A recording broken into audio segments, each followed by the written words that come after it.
Ever since a kid, it's been patching skulls. Black and white, you see it on my flags and poles. I'm a Raider, baby, you ain't gotta ask to know. I'm a Raider, baby, you ain't gotta ask to know. I'm a Raider, baby, you ain't gotta ask to know.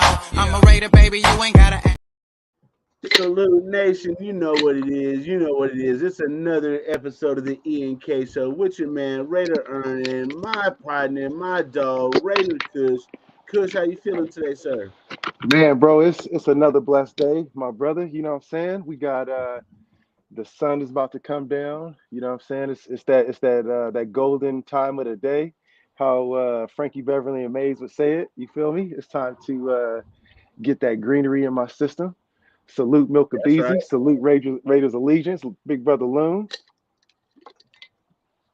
Yes, indeed. Yes, indeed. I'm about to do the same thing. I'm about to roll up some green in one of these little backwoods and put some fire on it and see how it goes. Like I haven't been smoking all Man, day. you You know gonna what I'm roll saying? one up? I'm gonna roll one up too, bro. I was thinking about it. Should I just throw one in the bong or should I just? I'm gonna roll one up with you, bro. I'm gonna roll one up. Hey, Man, don't put that shit in no bong, bro. Come on, bro. nah. I got my little pipe because I was trying to preserve, you know what I'm saying, my lungs a little bit more. But you know what? I ain't had a good ass joint in about shit, damn near a week, bro. Damn near a week. Yeah. You know what I mean? So yeah. Man, we had some interesting responses to our last time we both met on this show, huh? you Everybody cool? already Everybody good? you already know what I got to say to him. Yeah, man. It was I some already said interesting what I got stuff, to man. say. Hey, but you know what though? Shout out to the sportsman for real, for keeping it real, having the guts. Yeah, for sure. Bruh, Sports man. that was the homie's first time on a live, bruh. And he For he real? did his thing, man. That was his first time ever on a live, bruh. You know what I'm Yeah, he's a saying? natural then. You know what I mean? So yeah, bro. Definitely chopped it up with him afterwards. Told him he's always welcome to come back. But yeah, man, Yeah. what anything pop across your radar this week that you need to bring up? Let's see. Just a little bit of outrage about who we had on our show and the opinion. And I mean, like, we sit through all everybody else's bullshit opinions where they sit there and have a fucking circle jerk and shit. You know what I mean? Yeah. Sit there and jerk each other off and talk about how much they love Josh McDaniels and shit. I mean, if you don't like watching somebody tell the truth, I mean, I don't know what to tell you, homie. Like, what does Dirty say? Dirty says there's a million other things on YouTube. You know what I'm saying? Go watch one of them, bruh. Shit, I ain't whatever. Sometimes it's hard to see the other side of the nation, man. You know what I'm saying? We got to talk to everybody. I was talking to someone today, man, that was just an absolute fanatic over Josh McDaniels, and I'm like, oh, brother, we got to get you on the show too. I got a perfect venue for you to be able to join, bro. So yeah, A man, it's fanatic of Josh McDaniels. yeah, man. I was talking to this dude, Those people exist. bruh, apparently so. Like he was really giving him some. I mean, his points that he was bringing up, I could easily argue, but at the end of the day, it's his opinion. So I was like, all right, I feel that. I'll let you speak your, what I'm saying, your talk. But I had a lot of people, man, that came after me after that show, bro. They had something to say. They were they were like, hey, I like the show. I want to hop on and talk about how I feel like Josh McDaniels has helped this franchise move on to something bigger and better. So I'm like, cool. Here's the link. Pop on through. Okay, I mean, I ain't gonna shit on nobody for their opinion, but okay. You know what I'm saying? Yeah, man. It'll be an interesting one though. So we'll hear that person out too when they get ready on it. But they said they never been on the live before, so they was a little bit cautious to hop on and get right into the dog show and have us just be looking at them crazy. But it's all good. Yeah, hop straight into the dog and pony show, huh? Yeah, man. Yeah, man. But nah. Other than that, let's see what else is on the radar. Jalen Carter was in the house talking to the Raiders this week. Yeah, so if he's there at number 7 and we don't take him, bruh, I don't even know what to say. I'm not gonna say I'm not fucking with the Raiders, but I'm officially not fucking with this regime, bruh. I'm like Hmm. already not fucking with them. It's just, bruh. I think I, they're I, gonna I pick him up. I think they that. better. So what I was looking at too is whoever that motherfucker was that gave out the article about how they were off the board. They had them off the board and then they put them back on, and the article was Uh-huh. was bogus. Like that's what I've been preaching about this week. Was like, hey. let's look at who said that and who was reporting that, because maybe there's some legs to that. Maybe we can find out who's actually been, what I'm saying, working as a regime whore for the new management, and they're kind of restricting what they saying and what they're not, so that way it can be some smoke and mirror type shit. So I want to see who wrote that. Let me look that up and see. That's one of the things I said I was going to do today. Probably one of them stupid ass beat writers for us. Yep. But they be doing a lot of that stuff because they'll get a little information, or they'll be told, hey, put this out so that way, we can have X, Y, and Z. But that motherfucker was visiting. I also saw something today that says that we're not considering a quarterback unless their last name is Stroud or Young. Eh, I don't know how I feel about Bryce eh. Young, to be honest with you, bro. I don't know how I feel about taking any of these quarterbacks at the top of the draft. I mean, I'm looking at Tanner McKee from Stanford Yeah, because he has a good pedigree, good background. You know what I'm saying? Physical tools. yeah. I mean, He That's the Mormon kid though, right? That's the Mormon kid. We're gonna get another choir boy though. Now we ain't gonna hear another cuss word if oh, okay, he said it was Victor Four. Okay, Raiders don't leak out anything. Hey, Vic Vic is Tape. with him too. Yeah. Yeah, Vic. I'm, I don't really know. I want to say usually he'd be on point, but I don't want to speak too soon. He was the one that I first heard, hey Nation, be ready. We might sign Jimmy G. And he was real hella reluctant to say something about it. So I mean, he knows something within the building because he was the first one I heard that from. And I mean, shit. As soon as I heard that shit, I was like, bro, that fits. And that's as soon as I heard that shit, I was like, that's who we're gonna have as quarterback. yep, yep. And I remember saying that shit on the show. It's me, Gabe, and Dirty, bro. I said that shit, and Dirty paused the show like, Earn, what the hell? No, I want to hear this. I want to hear what would make you say something like that. Oh, Cause, what'd bro, you say? You was talking about Jimmy G? yeah, I told him before we got Jimmy G. I was like, bro, the writing's on the wall. We're gonna get Jimmy G. That's gonna be our quarterback. And then I said the same thing about Brian Hoyer too. I said the writing is on the wall, bro. That's gonna be our backup quarterback. And everybody's like, oh yeah, whatever, Earn. And Hey man, you know what else the writing on the wall is for too? what's that? 6-win season. And when we go 6 and whatever, everybody's gonna be like, Earn, you was right yet again. I think they just don't. Nobody wants you to be right because we want the Raiders to win at all costs, and it feel like, I think what people feel like is that they get kicked in the or people gonna kick them in the nuts if they just say something out of the comfort zone of positivity about the team. That's gonna be not realistic though. Like, you know what I mean? Kush, let's be real, bro. Like if you go, okay, so if you hear a thunderstorm outside and you go outside and you get wet, right? Because Yeah, water's falling from the sky. right. But people are trying to tell you it's not raining. I mean, like, bro, like, come on, man. You guys know Hmm. there's a goddamn thunderstorm. You guys are trying to convince me that the fucking rainbow is coming. I know the rainbow is coming, but we don't know how far away it is. I mean, it can't get no more thunderous than it is now. Nah, it's So it's gonna get better, but it's when? We've been saying it's gonna get better for 20 years.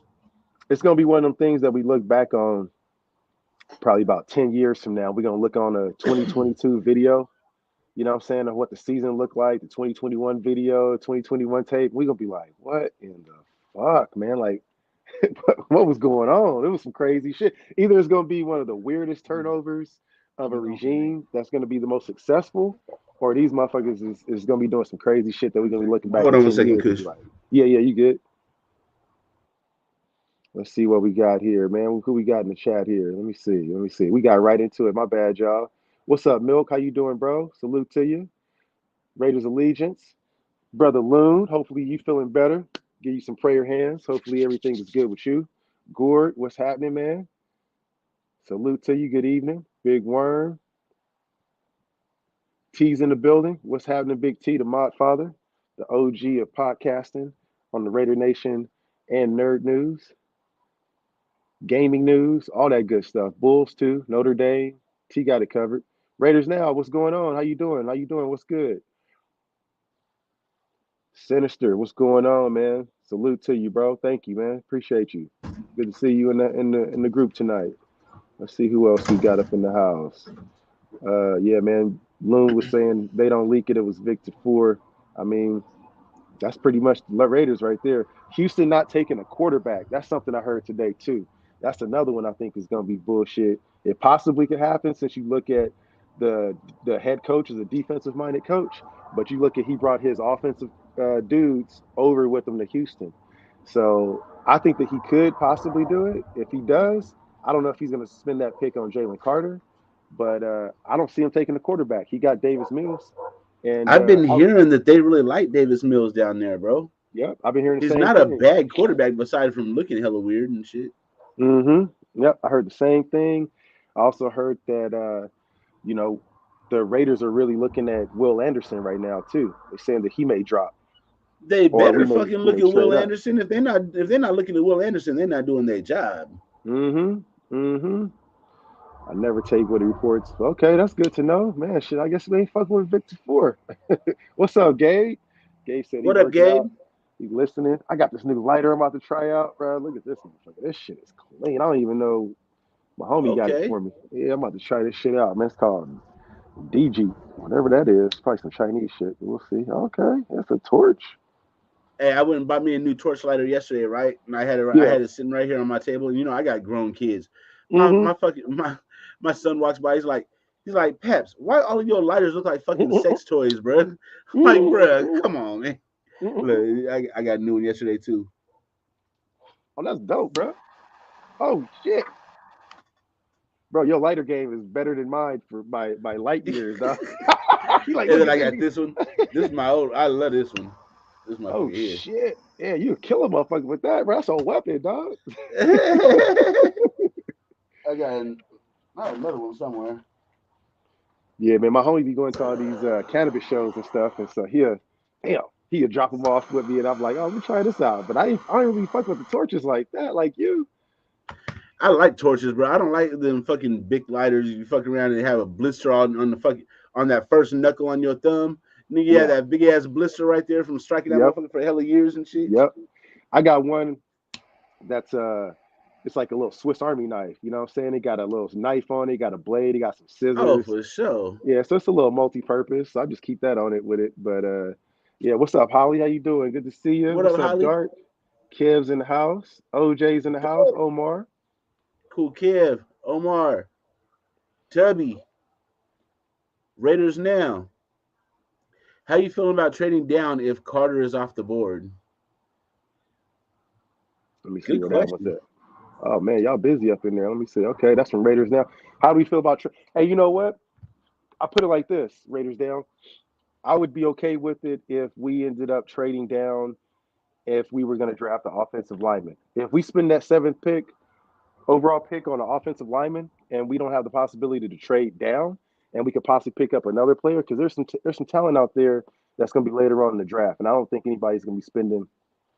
I mean, except for us, a seventh overall pick. They're talking about us picking up, that what's that lineman from that tackle from OSU, Ohio State, You straight from Ohio State or the one from Northwestern?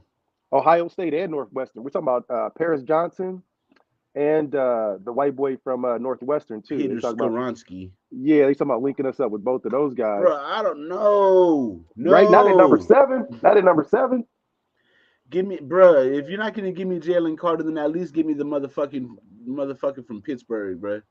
Yeah, yeah, But Canty. you got to give me a defensive tackle, bro. If you don't give me no defensive tackle or no middle linebacker in the first 2 rounds, fuck, you're gonna hear me talking shit the whole year. I'm telling you, dog. It's one of those situations though, bro, where like if we go away empty-handed on the defensive end from getting all that talent that's been there, and we just go off, oh yeah, we got the ability to be able to go in later rounds and go pick up those guys, and we're getting tackles and shit like that, man, it's gonna be a long year ahead. It's gonna be a long year ahead. But I think that we're smarter than that. I really do. Like I said, if we can get that first round talent knocked out and either know that okay, Jalen Carter's gone, we don't want any of these quarterbacks. Bijan Robinson may be too late in the draft to be able to get at running back. We're going to get an offensive lineman. We may be able to get someone in the second. Let's pick up a couple picks for that first, and let's get up out of here. So if all options fail, I like to see us trade down. I wouldn't be surprised though, because man, Ziegler he does like to trade. That motherfucker had 5 trades last year in the draft with only what 6 picks. Yeah, I think that was more like because he kind of had to. Yeah, he was maneuvering. He was out there dancing with the board. But I mean, shit. If you look at the trades that he did for the draft, if you include the trade for Devontae, that was a draft pick as well too. I suppose you know what I'm saying. We traded away the first 2 round picks that we had. So yeah, And that I was kind wouldn't. of worth it. Oh hell I'm yeah. kind of happy with that trade. You know what? To be honest with you, man, I wasn't at first. I didn't think Devontae was going to be him. I thought that it was going to be Right. some more hype. You know what I'm saying? I didn't want to get. I was like how a lot of us are right now. Last season, where I was like, man, I ain't gonna get on that hype train at first. You know what I'm saying? I can't do it. Well, we don't know what the chemistry is gonna like. I'm not trying to say I hope it's not good, but we don't know what the chemistry is gonna be like between Jimmy and Devontae. We had seen Derek and Devontae before, and we've seen Yeah. Aaron and Devontae before. We don't know what it's gonna be like with Jimmy because Jimmy's not the same kind of quarterback. He doesn't Mm-mm. have he. I've been hearing people say Jimmy can make all the throws. No, he can't, bro. Jimmy's an excellent short field thrower, but he's not a good deep ball thrower. Nah. Not saying that he can't throw the deep ball. He's To a be in the NFL, you have to be able to throw it at least somewhat. You know what I'm saying? he comes from a At the very system least. from Northern Illinois. He comes from that same type of system where they call it the quarterback is like the point guard. You know, it's like basketball on grass where they see opportunity left or they see opportunity right and they keep the chains moving. They just keep it moving. They want to keep everybody involved with it. He's not going to throw many deep passes. He's going to be a Right. system guy, you know, and just to keep that pace going, he's going to be talking to his center a lot. So I think that this is the year that Andre James really gonna have to grow the fuck up. You know what I'm saying? And he gonna have to start looking at what defenses is out there. You remember Rodney Hudson, bro? Like Rodney was our quarter. He was our second quarterback. You know what I'm saying? He was out there. He would see the plays. He out there calling out audibles with DC, and they're figuring it out together. And that takes away a lot of the responsibility from the quarterback. Now the quarterback don't have to do all the line adjustments and shit because the line's taking care of that shit themselves. As a matter of fact, the line is pointing out shit that the quarterback don't see. When they Exactly, make their bro. calls, the quarterback be like, "Oh shit, I didn't even see that." A la San Francisco, where you can take a rookie quarterback that don't know the system as like a veteran that Right. can come in, and the center's telling him, "Hey, over here you got a blitz. Over here you got this. You got this linebacker. You got to cover. He's going to be on your tight end." He's giving him the details as he's walking on the field, and all he got to do is say, "All right, cool. Now I know where my guy is or my hot route's going to be. I'm either Yep. going to stay in this pocket, run, or calling the audible." And he has his audible systems already set. So I think if we're looking at it from how Josh McDaniels can use Jimmy G, I'm I'm optimistic in that aspect just because we've seen that type of offense work with some absolute buffoons, and that's kind of what he's um, you know going to be getting his process into. I looked at the Patriots quarterbacks over the years that he's brought into that system as well. They kind of fit that same mold too. You know what I mean? Nobody really had that deep arm that can throw the ball far. Yeah, me neither. Nope. It's yeah. I just don't think that it's there this year. As much as I'm trying my best to fight the media hype, because around this time of year, everybody be looking like a motherfucking all-star, bro. They be looking good, dog. Like you're like, okay, yeah, I can see a quarterback being picked at number 7. The Richardson hype train. I've never seen a quarterback that's been this far separated in people's opinions out of a draft. You know what I'm saying? The Not only based place that I think it makes sense is in Baltimore, bro, because that's Lamar Jackson. exactly. So like if they let him go and they draft dude, then they just got younger. Yep, You know they what I did. mean? They got younger and cheaper. Yep, at least for the short time, they got cheaper. I think that's the only thing that they're waiting on to really force working something out with Lamar is to see what they can get in the draft. If they're able to get him, then they're gonna be like, all right, Lamar, let's go get these 2 number 1s, or maybe they do the shit on draft day. I don't Yep. know, but if they get Lamar, the Colts probably pick before them. So yeah, I don't know how that's gonna work out. Yeah, I have a feeling I don't know Levis. what their strategy is. They're saying a lot of people are saying now that Levis is number 2, QB number 2 on all these draft boards. Yeah, So let us draft. Let us have Will Levis, Josh McDaniels, and all these other Patriots, bro. I don't. It won't even. No, fuck that shit, bro. It's a possibility, or it could happen too, dog. That's the crazy part. Hey, You know then what I'm that means this would be prophetic then, right? saying? Yep. We need to put that in the Smithsonian, Shit. bruh, for real, man. Like I'm really thinking about that, and I mean, we absolutely could be picking him up. Yo, Kush, we did have Hmm. some big news that happened or didn't happen. Yeah, what's up, bro? Josh Jacobs didn't sign his franchise tag. Oh yeah, that Tinder, huh? So that means he's going to be looks like at least partially holding out. And I am basically cheerleading for him. I'm like, bro, get your money, hold out, because like, look, bro, every player in the NFL values different things. A lot of players value money. They value the upfront money right now. A lot of people value championships. Josh Jacobs comes from being homeless and having no money, bro. He's trying to create generational wealth. He wants a contract where he can look and be like, okay, now I have enough money to be set for life. $10 million for this year, that's fine and everything, but your agent's taking what, 10%, and then you Hmm. got other shit where you got to go. You're not ending up with a whole million. Stuart Schweiger was telling us about that. He said he signed for what, like $1 million or something like that. I don't know what the Yeah. exact number was, but he said he ended up with like 45% of 95. that shit. Hmm. Damn.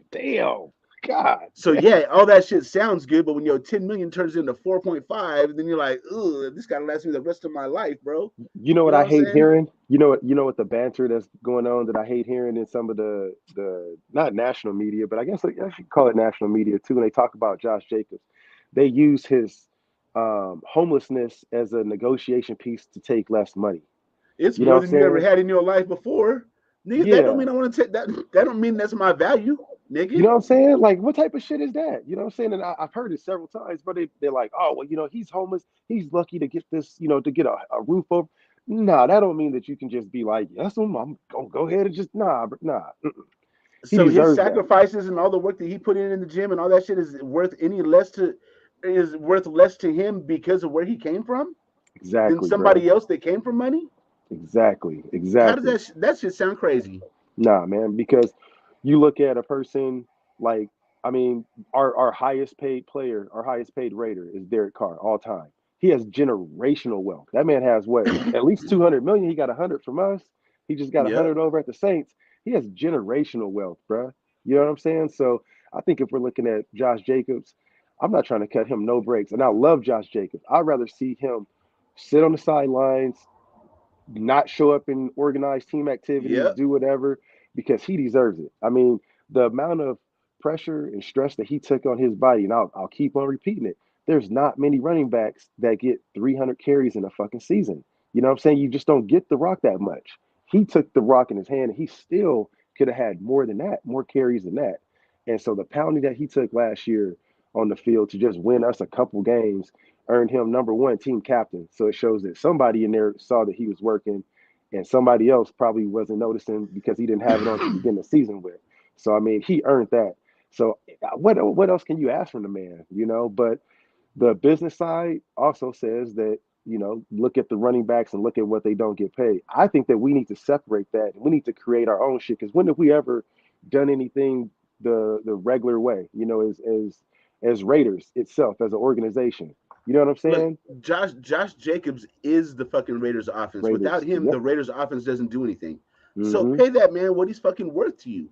Yep. Can your team survive without him? I Probably mean, not. So then you need to pay him like that. Pay him like he's your fucking MVP if that's what he is.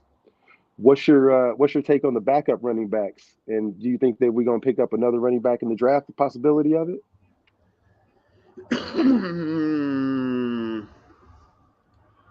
I I would normally say no, that we're not going to get another running back in the draft. But now this Josh Jacobs situation complicates things a little bit. So if he's going to hold out, the Raiders, these or the Patriots or the Las Vegas Patriots, let's call them, Yeah.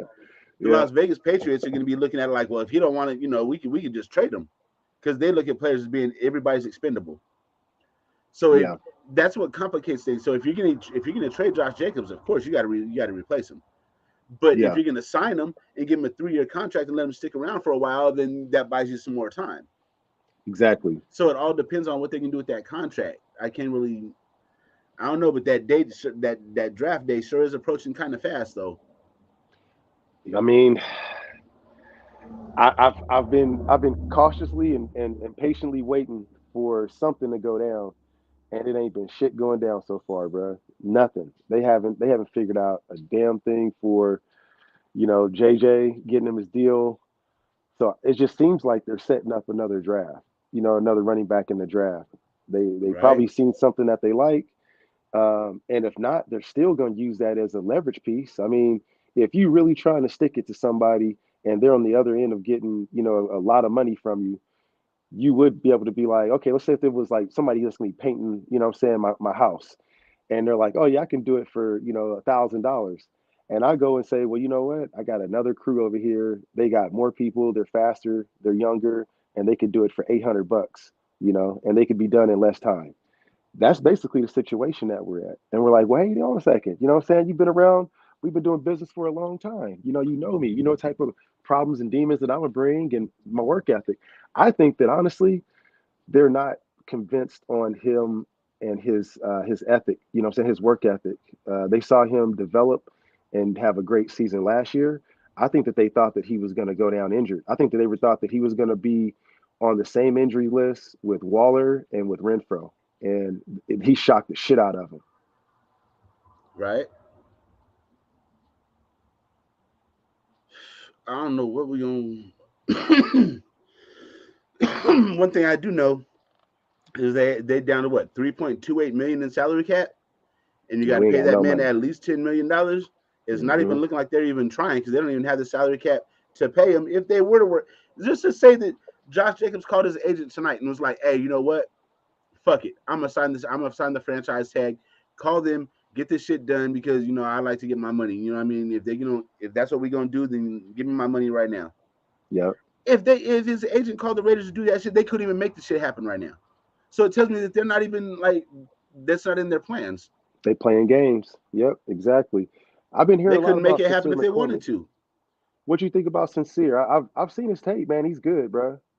I don't know anything. All I know is Josh Jacobs is fucking Josh Jacobs, bro, and he's special.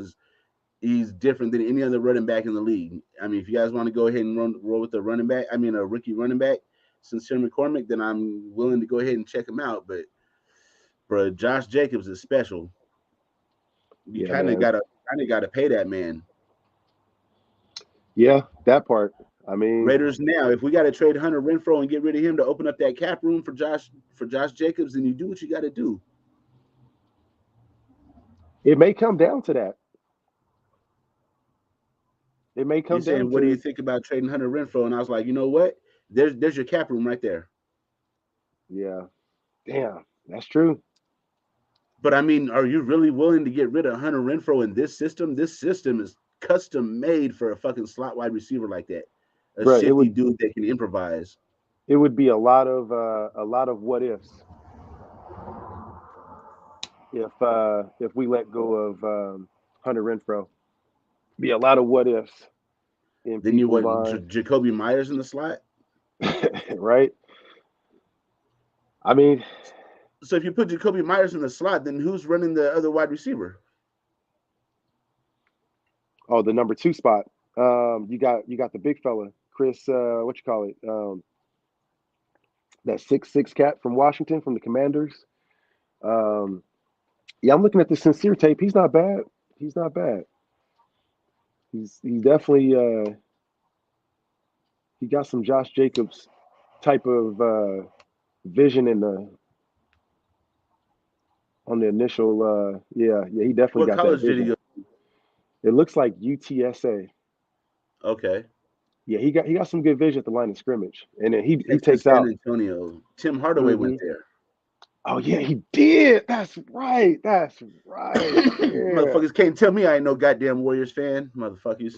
Bruh, Tim Hardaway, Tom Gugliotta, Spreewell. Oh, that was a squad, bro. That whole damn team back in the day, man. I love them cats, bro. How did they get Tom Gugliotta though? Trade with the T Wolves, right? They traded fucking Chris Wet. No, yeah, they Did he? traded Chris Webber to Washington for Tom Gugliotta. Mm-hmm. The Mm-hmm. Bullets when there was the Washington Bullets before. No, Yeah, before there was the Wizards, there was the Washington Yep, Bullets. yep, the Bullets. You know what's crazy, bro, is that the Warriors could have had Penny Hardaway, and they got Chris Webber in that draft. They traded. You remember that shit? I remember. They originally drafted Penny. What could have been?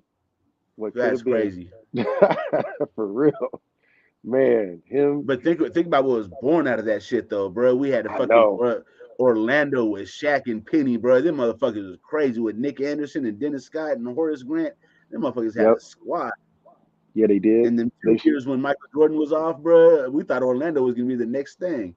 man, for real. Orlando was like they had Nick Anderson, Brian Shaw, Brian Shaw, man, Grant Hill, Tree or not Grant Rollins, Hill. What was his name? Not Grant Hill. What was the Hill? The Horace other Hill. Grant, Horace Grant. Yeah, Horace Grant. Yeah, that was squad, bro. That was a Dennis good Scott, 3E. Dennis Scott. That's who I was thinking about. I was like, there was another one that used to be able to hit the three ball. Yeah, that was him.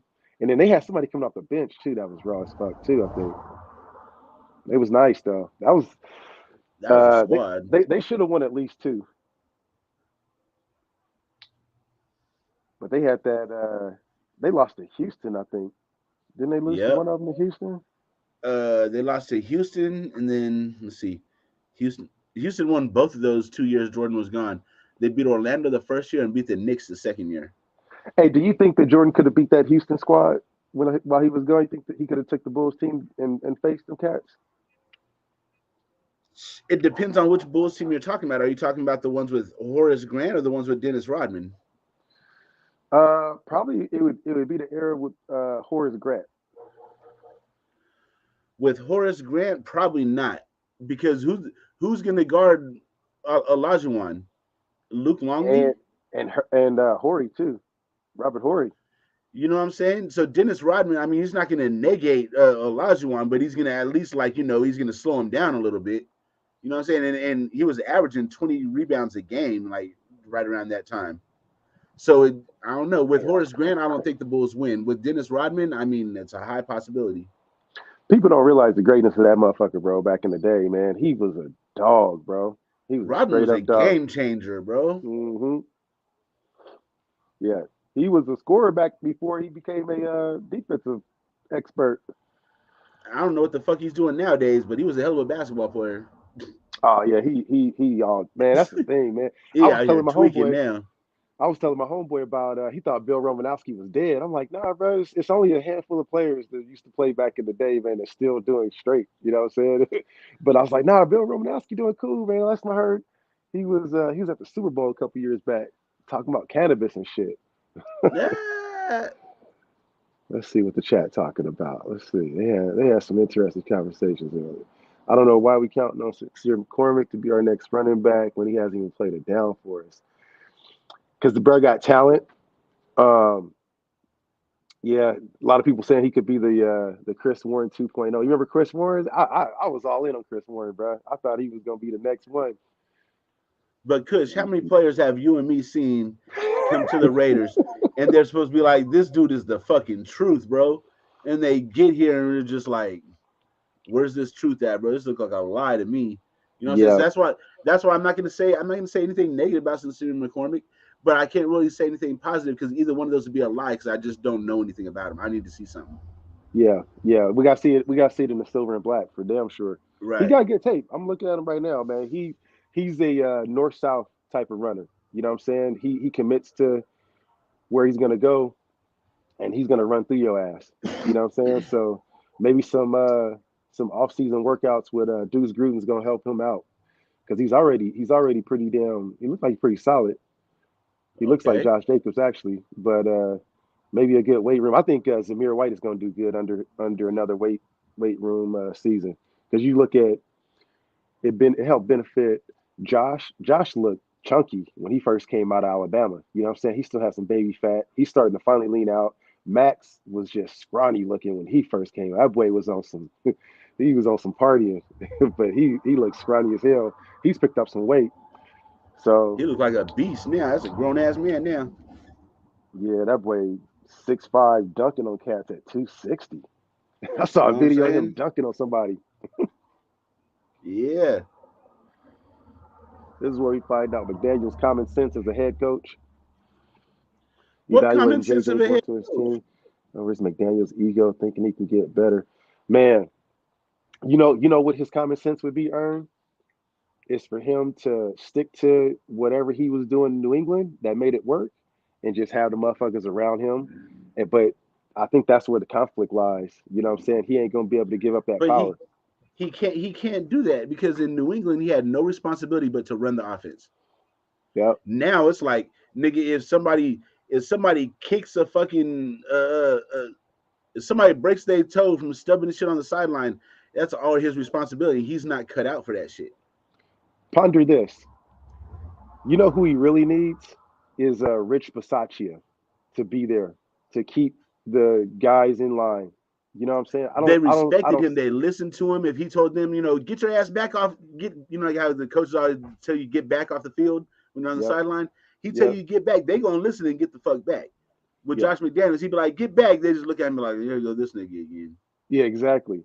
I would love. I mean, it would be awkward, but I think that he would need a person that's like that Rich Bisaccia was to Gruden because he wasn't trying to be the head coach. He was that homie that, you know what I'm saying, that showed up, you the head coach and you got the youth league, you know what I'm saying, and your homies show up. He makes sure all the kids got the Gatorade, everything was cool, the special teams, he the coach. But if some shit went down, hey man, and he come see Rich Bisaccia in the parking lot too. He needs that type of person. Patrick Graham ain't that dude. Patrick Graham is what graduate of higher learning. He's one of the common geniuses that has taken on the approach of what a Bill Belichick has, made that model for. But he doesn't seem like that. He's going to be that Rich Versace guy, that dude that you can just you ain't even got to go knock on the door. You just walk in. You're like, Rich, man, I'm having a problem, bro. And I think that's really where we start seeing the players open up and start having a lot of support for each other. Right? Oh man, it's a non-exclusive tag on JJ too. Appreciate that, loan. Yeah, he said he can talk to other teams. Yeah. But the Yeah. problem is, I mean, yeah, you can talk to other teams, but you got to remember that's a running back, a devalued position in the NFL, and they're not going to give up them two first rounders. So that's like a non-starter for any team right there. One thousand So you're percent. talking about a running back in his fourth year, like his fifth year, and what's the life of a running back in the NFL? 5, 6, 7 years at the most. So the way they're looking at it, I mean, Josh is different. I see Josh going for at least another 5, but they're going to be looking at it. The life of a running back is at most 7 years, so he's probably got 2 more years left. There's no way we're giving up 2 first-round picks for a 2-year running back. This is the Man, way that they're looking at it as a front office. only person that's really kind of recreating that whole thing right now, and we still watching it play out, is baby Chuck Norris, aka Christian McCaffrey. That boy is out there. He was running all over the field. He got that contract in Carolina. He didn't live up to it. He was gone. Bruh, And he somebody else is took that value of him and took that credit, you know what I'm saying, and went to the Super Bowl with his ass on his back with a rookie quarterback and a good ass defense. nigga. He needed to come out here and he got out here and got hit that California sunshine one time. It was a whole nother player. For real, bro. So I mean, you know, I get when people be like, man, they devaluing the running back position, but you look at what we saw in the Super Bowl, and we saw a motherfucker that damn near played quarterback. You know what I'm saying? He was out there really pushing it to the limits. So I don't know, man. I What up, think that Kojo? what's up, Kojo? What up, Yeah, Nate? I want to see some progress though, man. I definitely want to see some progress with JJ, just for morale purposes, man. He was our team captain last year, and another thing too, I was talking about this morning, bro, is the possibility of if we really do get Jalen Carter. I think that now, you remember, if we look back, and this is what we should do. We should do some Bill Belichick film tape. You look back on a month ago, and you see how many motherfuckers that was like, "Hey, I ain't fucking with Jalen Carter. Fuck this shit. I'm done with him. I ain't fucking with him. He's a fucking criminal. Yada yada yada. He did this. He did that." Now people are starting to change the way that we're looking at him. I heard him on ESPN. I heard Scout talking about that shit. Old boy made it to ESPN radio the other day on your boy Raider Kenny. Scout? Bruh, yeah, Tristan Kuhn, who is Wow. an article writer, not content creator, not Got you. motherfucker that talks shit, not Twitter thumbs, writer. So they had him on with your boy Q, and I gave him a shout out, bro. That shit was good, dog. Hey, salute to you, dog. Hey, game The recognized scout be game, on homie. point. Bro, that shit was good as fuck, man. He's the one that broke the news about Will Anderson possibly dropping and going to the Raiders, but he also is changing the tone and the narrative for Raider Nation. Is like, hey, if Jalen Carter's there, he's gone. Like we're taking that motherfucker. You know what I'm saying? Better. So yeah, but I mean, again, it goes to show like the narratives don't start eating a complete narrative about any damn thing about how great or bad a person is because that shit can change like the wind. You can go talk to he can have his mama do an Oprah interview and be crying and talk about how he saved the whole fishing boat or some shit. And next thing you know, everybody love his ass. You know what I'm saying? And Yeah. it can always change. So you got to be able just to wait until the draft, see what pans out. And if the facts is facts, he's a piece of shit. Like I said, my line in the sand is don't be fucking with no kids and don't be beating on no women and killing people. And we cool. That's my three line in the Right. sand. So you can't wear silver and black under that, in my opinion. Under that, everything else, and we have to look at it. That's all I'll say. We have to look at it. So he's saying, hey, be ready because if he's on the board, we're gonna be calling his number. You better. Either one of those, Will Anderson or Jalen Carter. What would be some Man, crazy shit is if both of them are sitting there available. I don't know what the fuck to do. I I I can't think I I can't think they're call gonna it. I lean really towards can't. Will. The thing with Yeah, Jalen Carter is he's yeah. such a perfect fit for what we need, bro. Like Max needs somebody to unlock him, and so does Chandler Jones, and that'd be the perfect thing. That's the fucking master key to unlocking the rest of the Yep. defensive line because he's going to command So two people. It's going to cost yeah, two people. You know what I mean? They're going to have to commit two people to stopping him, which is going to leave the edges wide open.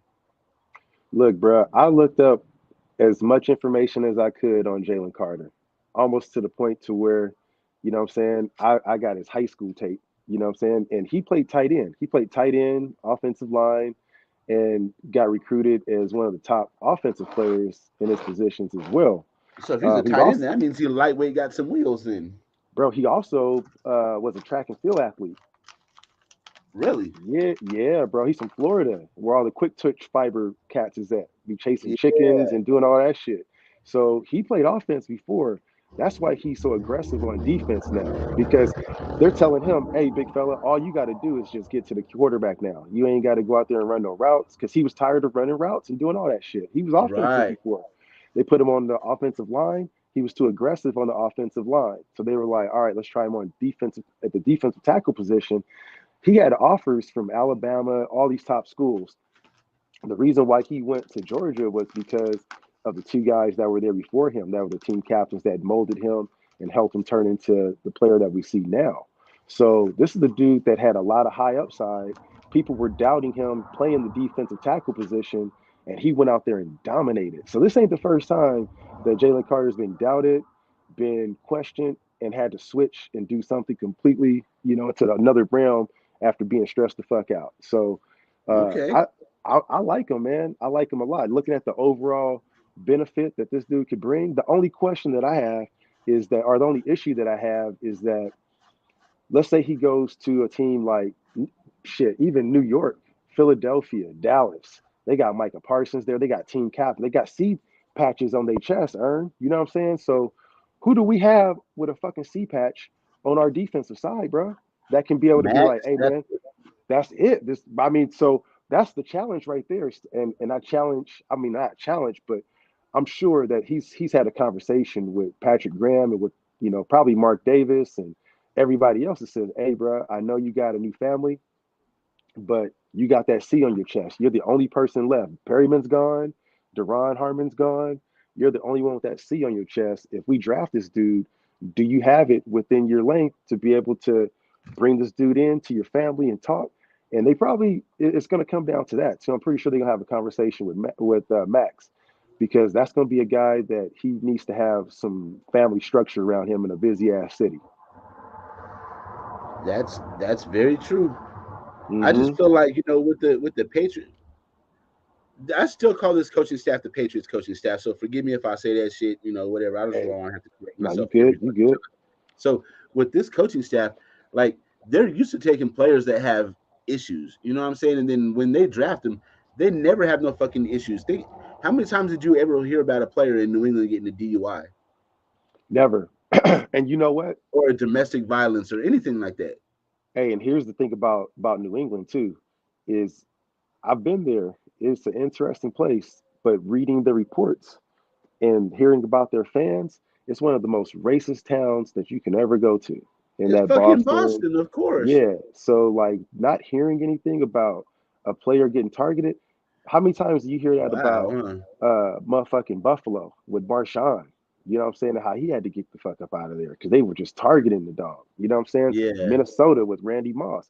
So there are regions of the country where if you have a certain lifestyle and you live a certain way, especially people that are just country West Coast and they go to a certain region where there's snow and there's nothing to be able to go to.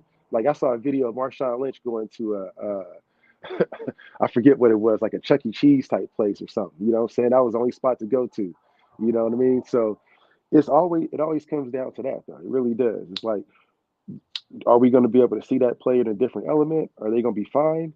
But with Boston players, they would be all over the fucking news if they were fucking up. If you were a patriot and you were black and you were doing something crazy, they would arrest your ass. Them cops would be like, nah, you going down. So I think that the way that they handled their situations and the way that they handled their internal issues, because they had to have issues that happened. They had Randy fucking Moss over there. Did you hear a peep out of Randy Moss when he went to the not a Patriots, dog? motherfucking peep. I rest my Nothing. case. You know what I'm saying? And Barmore was the most he recent. was doing some dirty ass shit down there. I heard the shit that he was doing in Oakland, and it was, he was wearing himself thin out there. That's what I'm saying. They know how to. Unless it was Belichick, we'll find out, huh? We'll find out Yeah. all these things. Was it just Belichick? See, that's what that right there is what makes Belichick a good coach. Can't nobody He's rich. duplicate it. He's Rich Bisaccia and the X's and O's guy Yep. all packed into one. Yep. You know what I You mean? know, you, And, you know and how they you say know that that the too? players love him too. They say that he just comes off Yes. as an asshole to the media, but the Yep. player behind the scenes, the players love him. You know how we know that is because the only time he's only showed his actual poker face was when they hosted him on the NFL Network, bro, and he was doing the top 100 players.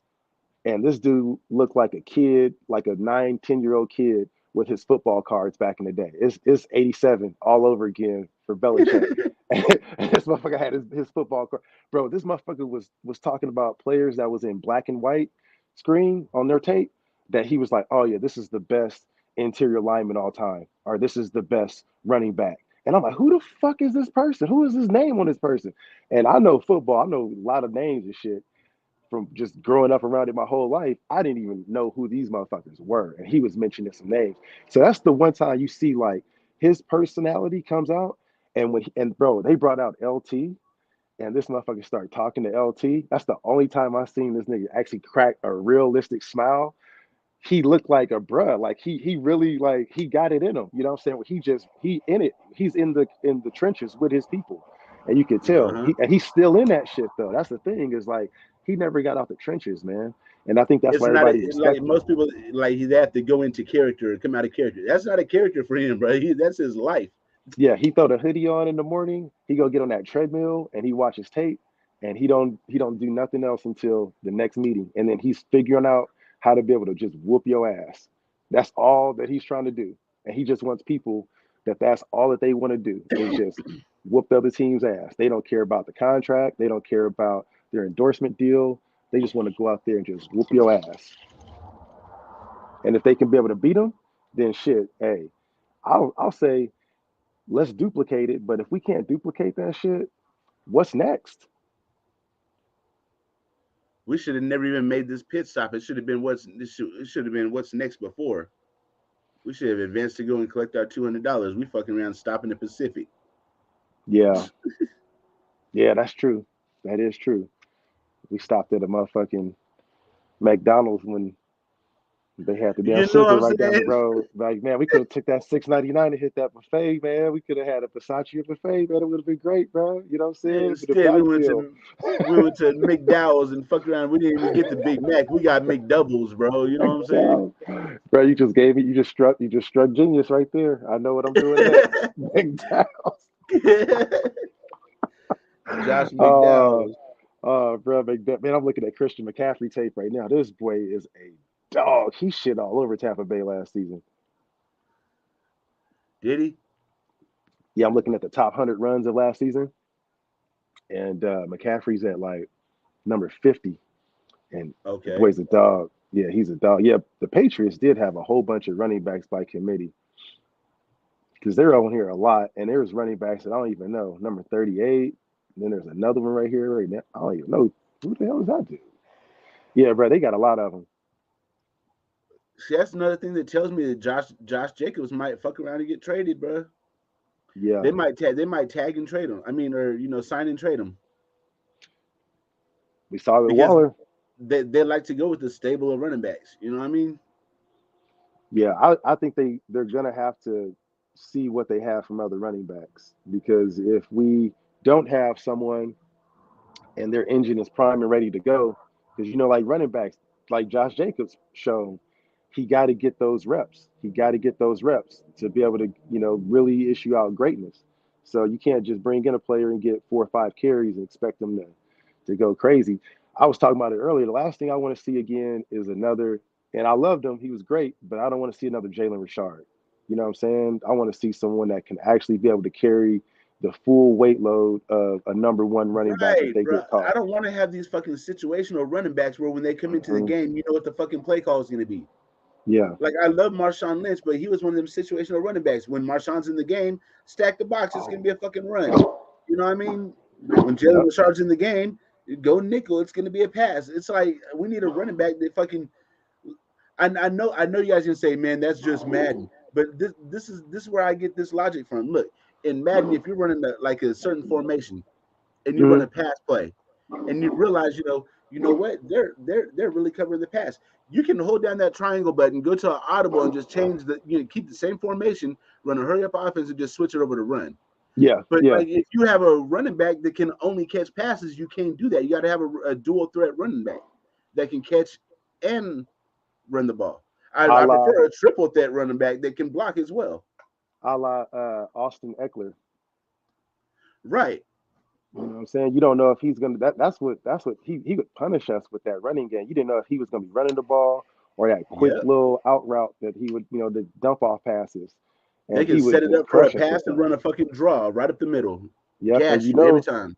that's where we have the quarterback that can be able to execute that shit really, really good. That's the one thing if we can just put everything else aside and just say, all right, how can we actually put together the chess? These are the cards that we have. There's nothing else that we can be able to draw from. How are we going to be able to win? You know what I'm saying? This match with it is just keep on. We need those running backs like that, but we don't need a situational back. We need the motherfuckers that's really going to be out there, and you don't know if they're going to run it through your damn face like Josh, or be able to catch it. But I Right. think he'd be more durable if he needs that break. Because last year he was pissed off. He was mad as fuck at somebody. You could tell, and he was like he kept waving off. Nope, nope. Keep him on the sideline. I got it. I'm coming out here. I'm coming out. I'm staying out here. So he didn't want to give up his position on nothing. And I think See, and that that's he where I was trying think to show we're a point. fucking. I'm sorry to cut you off, but I Oh think no, that's go where ahead, go we're ahead. fucking up with Josh Jacobs, bro. He stayed on the field, did all that shit, played through injuries and everything to earn that contract. He earned the contract, and then you fucking move the goalpost. Well, no, no, no. You know what? Um, we're gonna franchise you. Give us another year like that, and we can talk again next year. Right? I mean, bro, I just gave you my heart and soul and everything but my fucking firstborn. You know what I mean? And Yep. this is how you do me? You don't move the goalpost?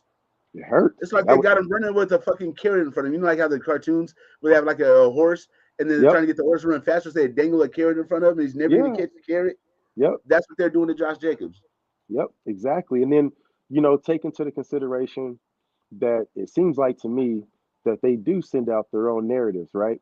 So if they are sending out this narrative that I'm hearing in the press about, oh, well, he's homeless, he's the homeless kid, you know what I'm saying? And he's going to be all right. I hate hearing that shit. And I don't know if that's, just sent upon from, beat reporters that's just trying to get something to grab on and hold on to be able to make a point, or if it's a false narrative that we're starting to see again from the Raiders. You know what I'm saying? We saw that with a lot of shit right now, and it's starting to bother me a little bit. You know what I'm saying? Or at least it's a little bit concerning to see what's being said and then what we're actually doing too. So you can't believe anything that's said or done.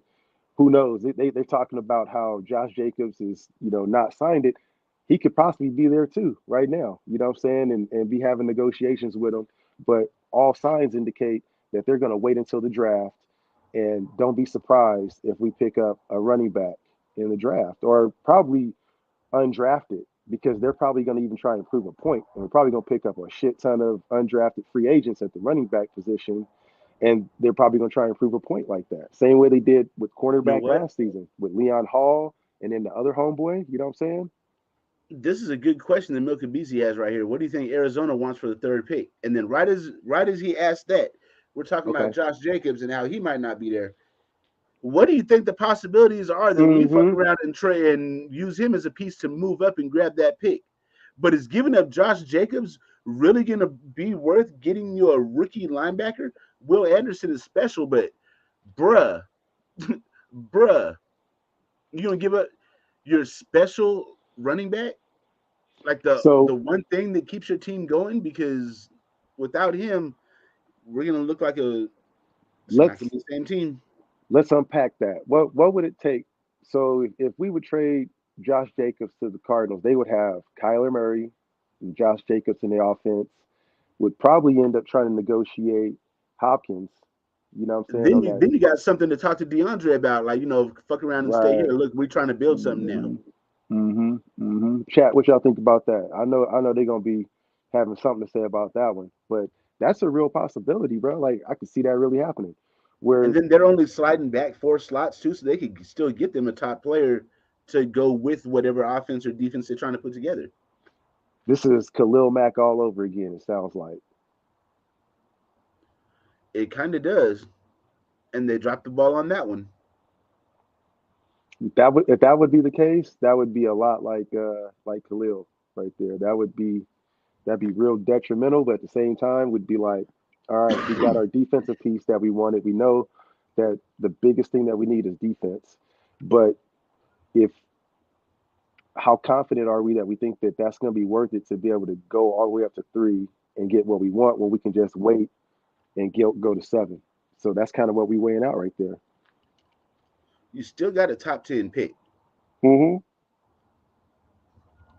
I mean, How I'd do you really like Jalen Carter. If you can't get Jalen Carter or Will Anderson, um, try to slide back to like 11 and pick up Kalijah Cansey from Pittsburgh. let me ask you a question now, and it's a tough question. I know it's going to be for both of us to answer, but how do you feel now in it being April 2023 that if you could go back and you had a time machine and you're the GM of the or the head coach of the Raiders and you tell the team, hey, we need to tank. Do you think that there's anything that's in your spirit that would make you go back and want to tank so that way we have a higher draft position this season since we were already losing? No, I don't believe in that. And the reason is because like at some point you need to establish a winning culture on your team. You don't want to start establishing like, you know what? Right? Fuck it, we're not even gonna try. You know what? This week, you know what, you guys, we're not gonna practice. And if we do, we're just gonna have a DJ out there. We're just gonna have a mixer and we're just gonna kick it. You don't never Mm-hmm. want to sabotage your team because it's gonna be too hard to bring them back from that. Once they get complacent and in the habit of being like, you know what, fuck it, we're just gonna go light in this practice. When it's time to go hard for a game, nigga, it's gonna be a bunch of playing around and clowning because that's what they used to doing. Right? So no, you got to establish a winning culture. You need to try. You need to try to win as much as possible. That's how I feel, bro. I mean, the question came up in my head earlier. I was listening to some stuff and how just four more positions we would have whatever leverage that we wanted to do, and that was just a game. That came down to what, a game, 2 games What a ghost! basically. What's up, Ghost? Good to see you, man. So it really came down to that. So it's like, damn, man, if we lost one more game, which were really close games that didn't matter anyway, we could have been in a position to get that number three pick. But in the heart of hearts of me, I could never, ever, ever show up for work and just tank like that. You know what I'm saying? I could never Right. look at the players that we have in the eye again. Could never take them serious. And even if you're told by your superiors or whatever to tank, I mean that shit still sticks on your resume. You have to answer for that shit every time somebody asks you about it. What about in Yeah, 2023 when you guys just tanked? Oh well, yeah. I was told to tank.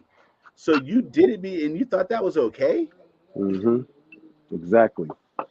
I mean, if they end up getting like the Arizona Cardinals, where they're in a position to where they may end up losing their damn draft picks.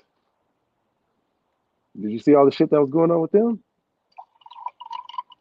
Nah. Bruh. So they're, So I know the Bidwells had some kind of wild shit going on. yeah, the Bidwells, the owner was, he was on punishment for DUI, like they call it egregious DUI, whatever the hell that means. So you know what that means. He was drunk, That drunk. means he was drunk, drunk. He was drunk, drunk. Yeah, he didn't have no shoes on. That type of drunk. That nigga was .20 drunk. Exactly. So he took out some burner phones and was like, "Hey, we Oh, need to that's talk." right. That's right. They wasn't supposed to be communicating with the rest of the team, and he was still, yeah, on the burner phones with the Mm-hmm. staff. Mm-hmm. Got you. Yep. Yep. So I mean, they may not even be good trade candidates because they may get their trade draft picks taken away at some point because of that shit. You know, so they may get penalized, and I think that they're gonna have to do something. And usually, what's the punishment for that? They usually take draft picks or fine the team pretty hefty. Man, Oh, we do have some news too. The we have a new owner of the NFL franchise. the Commanders. Who is it? Let's look it up.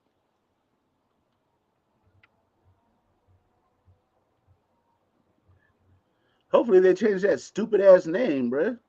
We're the Man, Commanders. that shit is dumb as fuck, bro. I thought That's corny as fuck. they had one for the I think it was for some black pilots that I thought was dope, and that one got kicked out quick. Of course. Oh, the Red Tails. Yeah, yeah. Red Tails would have been fire. You know what I'm saying? They were like, nah, we getting rid of that one quick. Yeah, they near a deal. Yeah, $6 billion.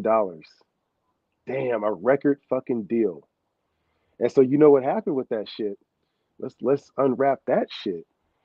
So we lost the coach because of the investigation that was brought Yep. upon this motherfucker because they were saying that he was doing all of this shit and then he tried to sell his team and they were trying to devalue the price of his team. And I believe if I remember correctly, the District of Washington of Columbia, DC, um, they put up a big stink about that, about how they didn't want to give him any money to help, what I'm saying, aid in the rebuild of a stadium and shit. So the public was really forcing him to be able to sell his franchise while he was going through his lawsuit with the league too, which got Gruden fired. So now fast forward, this dude just sold his shit for a record $6 billion to a man named Josh Harris, who's an owner of the NBA's Philadelphia 76ers, the NHL New Jersey Devils, and he agreed in principle to buy the Washington Commanders for a record $6 billion from Dan Snyder, the longtime owner of the team that plagued by scandals that drew investigations from the NFL, Congress, and other government agencies. The rich get richer, bro. $6 billion. He's $6 billion richer. So he went and fucked off to his shit and made $6 billion. He just had to wait. He's like, "Oh, you talking shit, Drew? Okay, I got something on you. Hey, go ahead, go leak that shit. Get rid of them motherfuckers. They got a good ass record. I can't have that shit." And then he waited 2 years and he just made 6 billion, bro. He made 6 billion. What I do know is fucking Mark Davis better fucking watch his fucking back, bro, because he's gonna be next fucking on the hit list. These Yeah. NFL owners, they trying to get all these poorer owners out, or people that don't want to, the rebel kind of owners. Well, You you know what I see what mean? happened. That he brought in a lot of people that was basically kind of set there to be able to implode the organization. They had a lot of accusations that was going on, and they were trying to set up Mark Davis, make him look like a fucking, you know what I'm saying, make him look bad on his books, on on his transition going to what you call it Yeah. to Vegas. They tried to be able to cook a lot of that shit that was going on, the scandals and all that stuff. Damn. Oh my God! Guess how much he bought the team for in 1999. So you know a Not little bit even a about. Billy. So yeah, he bought it for 800 million. And so Dan Snyder, he was the FedEx guy. He was the youngest NFL Yep. owner when he bought the team at the time, I believe. Yep. You And know what I'm that's when the saying? stadium became FedEx Stadium. Yep. Yep. And I remember watching a documentary about this cat, man. Yeah, so it says the Mando, get over here. Cut that bullshit out. Leave alone. My You dog, he did wanted to not yell name at your everybody. dog Mendo. Yeah, man, Mandalorian, bro. You know what I'm saying? He was going I thought you crazy. named it like Mendo Kush. Oh, nah. That's gonna be the next dog. He gonna be Mendo. But check this out. It says Harris, which is the group that bought the team, includes Mitchell Rails, a billionaire from Washington, D.C., and a group of limited partners that include Magic Johnson. Once they submit the deal, the sale has to be approved by the league's finance committee. So, congratulations to Magic Johnson. You're now a NFL owner. So guess who's gonna be the next dynasty? Bruh. You know what I'm saying? So, Bruh, everything Magic Johnson touches turns to fucking gold, bruh. Everything. So it says the spokesman for the Commanders and NFL and Josh Harris declined to comment. Nobody saying shit. They're just like, yeah, we just gonna close this deal. Ain't nobody saying nothing. We threw Magic in this motherfucker just to keep y'all motherfuckers off our back because we needed to get him in the franchise. And we ain't gonna give him to the Raiders. So here you go. That shit's cold, bro. Wow. Man. Wow. Wow. Okay. So the second highest record that was purchased was The Broncos. last for 4.65. And Shit, then before Walmart just sneezed that money. It's like, here you yeah, go. they're like, is that all it is? Oh, here I got You some know what I'm lit in my saying? here I got some lit in my pockets. Here you go. Take that shit. Just 4.6? Shit. So Keep we'll shoot that over by the end of the day. yeah, here's six. Keep the change. Shit. I Hey, wish. so they say that before that, the next closest was half of that for $2 billion. 2 billion. I'm trying to think who that would be. The Panthers? Jaguars, I think. Okay, Khan. Mm-hmm. And that was a crazy amount, I think, at the time when he bought it too. So Snyder and his wife are the only two that own the team. If you're looking for them to get a divorce soon, she can be like, give me my 3 billies. Mm-hmm. So it took them. They started searching for a buyer in November 2022, and then they hired Bank of America to seek offers on their behalf.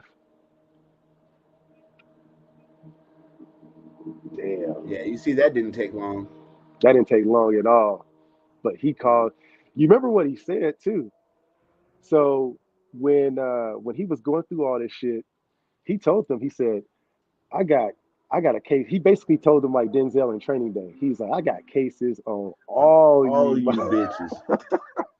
Yeah, bro. He basically was like, I got cases on you. I got cases on you. I got cases on you. I got cases on you. And You be when playing basketball in Pelican Bay. bro, Shoot shit. program, nigga. Yeah, bro. He called out Jerry Jones one time. I guess they were in a meeting talking about this media deal too. I was watching the report on they were talking about this YouTube deal and if they were gonna take it or not.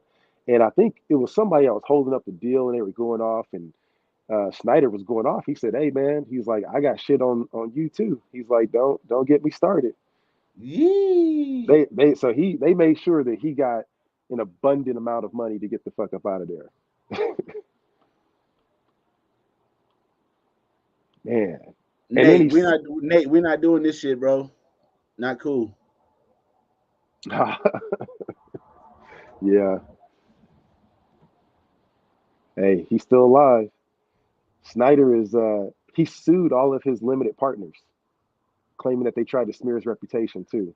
So he got all of them folks out of there. Contentious legal battle accused accusations. Snyder financially mismanaged the club, and then they tried to give him an original $450 million offer to get him up out of there. He was like, nah. 450 million. God damn, that nigga got more than 10 times that. Yep. From his partners, they offered him they offered him that, and then they said that he could keep 40% of the club for a couple years if he got a buyout on that too. Damn. That's generational wealth right there. Yeah, talking about Nigga, generational wealth. that's That's not generational generational. wealth. That's fucking like, that's lineage wealth. Like you and everybody that has your blood from here on out is gonna have money. You know Unless what they're I'm like saying? complete idiots and just like, I don't know. Bruh. If they end up getting that type of dough that's going to be coming in, just imagine what they're going to be doing with that stadium and with everything else, because they're going to have that whole. The reason why they don't have brand new shit right now is because of Snyder. So now they're going to have that whole area, that whole county backing them. Virginia as well. It's going to go crazy over there. It's going to be another one. They're gonna build a nice one out there. Bro, You and know that what? and that team has a perfect location. Look where they're at, bro. Yep. Short flight to anywhere you got to go. You're playing the Jets, the Giants, the Eagles, the Ravens, the Bills. Anybody you playing damn near, except for if you have to go like outside of the Eastern Seaboard, is like a quick flight, a 30-minute flight, 1 hour flight. Bruh. For real. Ain't nothing. I don't know, man. I think we got to step our game up as Raiders. We in a good area, but the one thing people be talking about is all the the bad contact that people have with all the spirits, all the negative spirits in Vegas, and all the different things people get in trouble with. But that shit, man. Hey, it's gonna be the betting mecca capital of the world if it's not already. It already is. But when the NBA team gets there, that shit gonna go crazy. And Who LeBron's do you already think the talking NBA about it. team is going to be? The Sonics. I think they go. Nah, I think they're gonna bring back the Sonics though, for real. You got to put Um, the Sonics back in Seattle. You had no choice. yeah. You got no choice. Them fans go I think crazy you out got to here. bring back two teams, and you have to shift one of the teams that's in the West now to the East. So ship the Grizzlies to the East, bring in the Sonics, Mm, and then either move.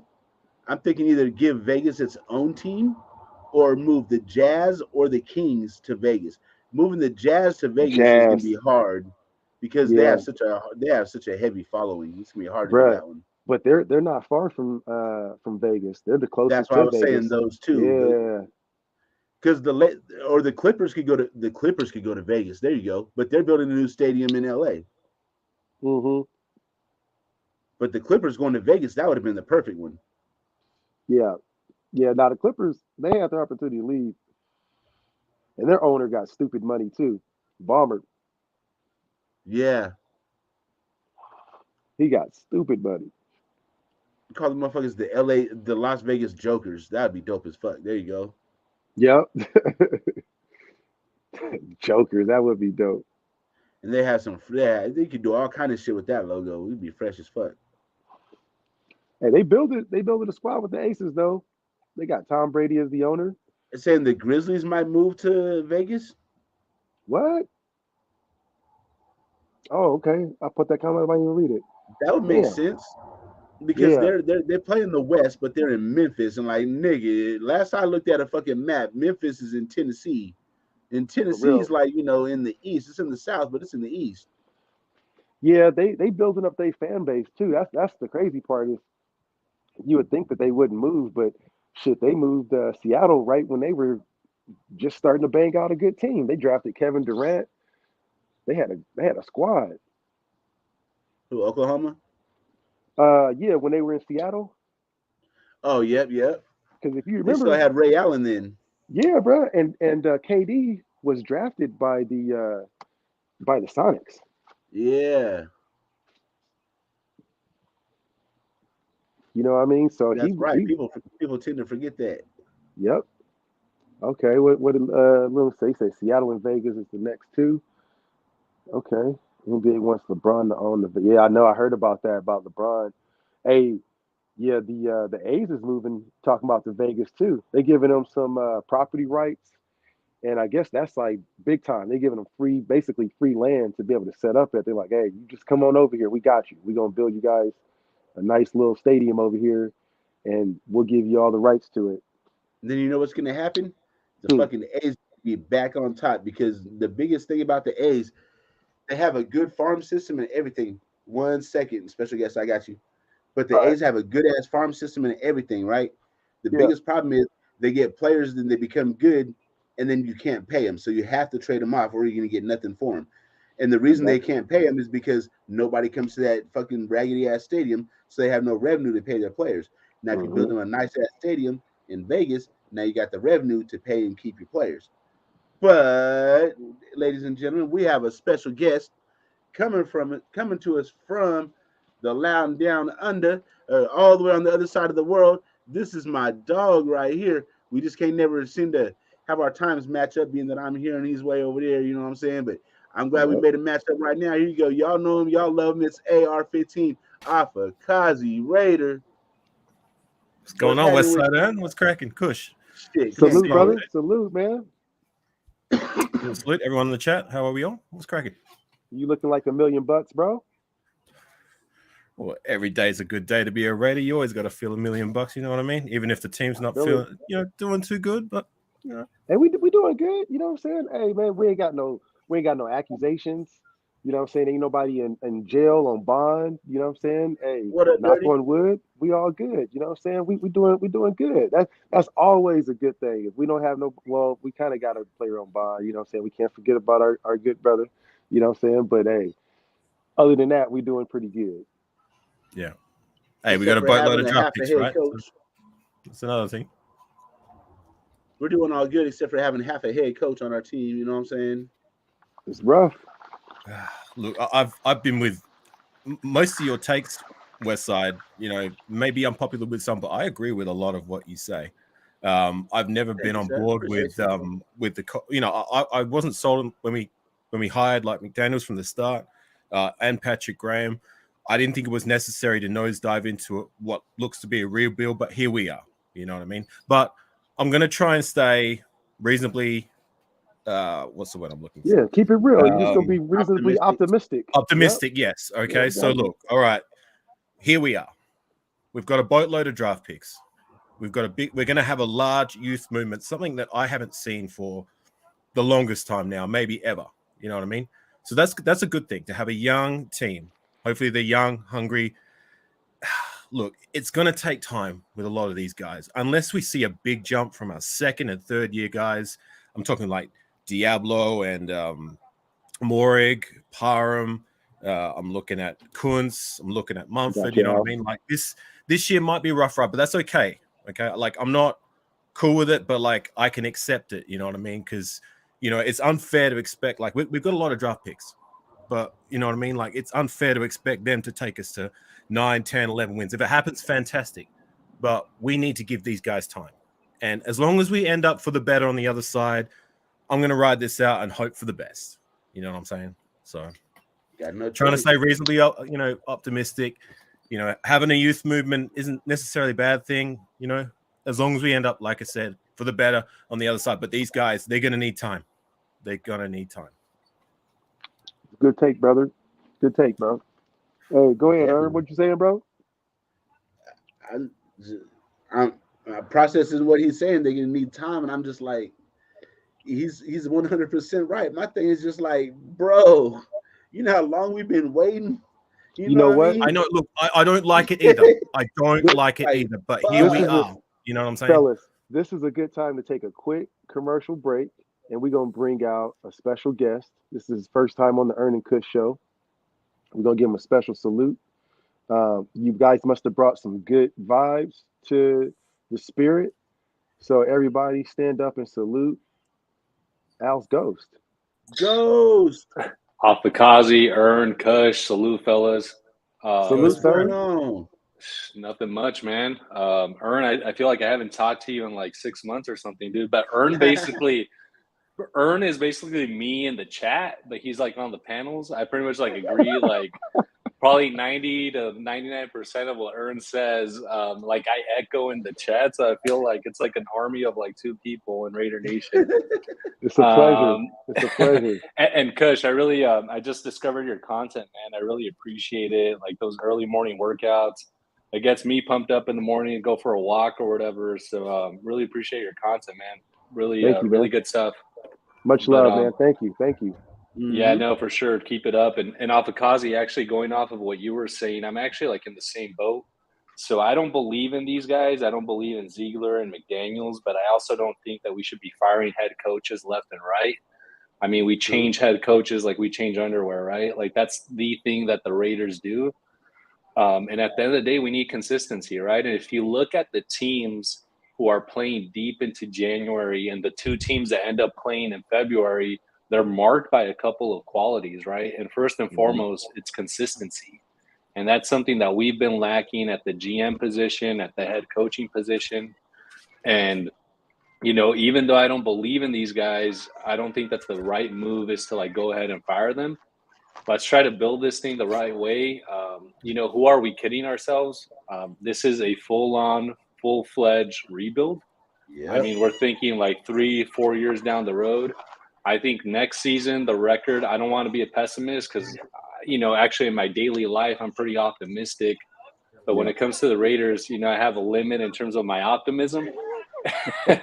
You know, you just got to protect yourself at some point. You know, you got to protect your heart. You got to protect your mind. And I'm going into this season, guys, thinking that our record is probably going to be around the same as last year. Maybe 7-10, maybe something along those lines. But I don't have high hopes for this year. I think, you know, it's a tough division. You have the Chiefs, who are the Super Bowl champs. You have the Chargers, who I think are probably going to take a step forward. And I think the Broncos will still be the worst team in the division. But I think the Broncos going to take a lead. I'm sorry. Go ahead.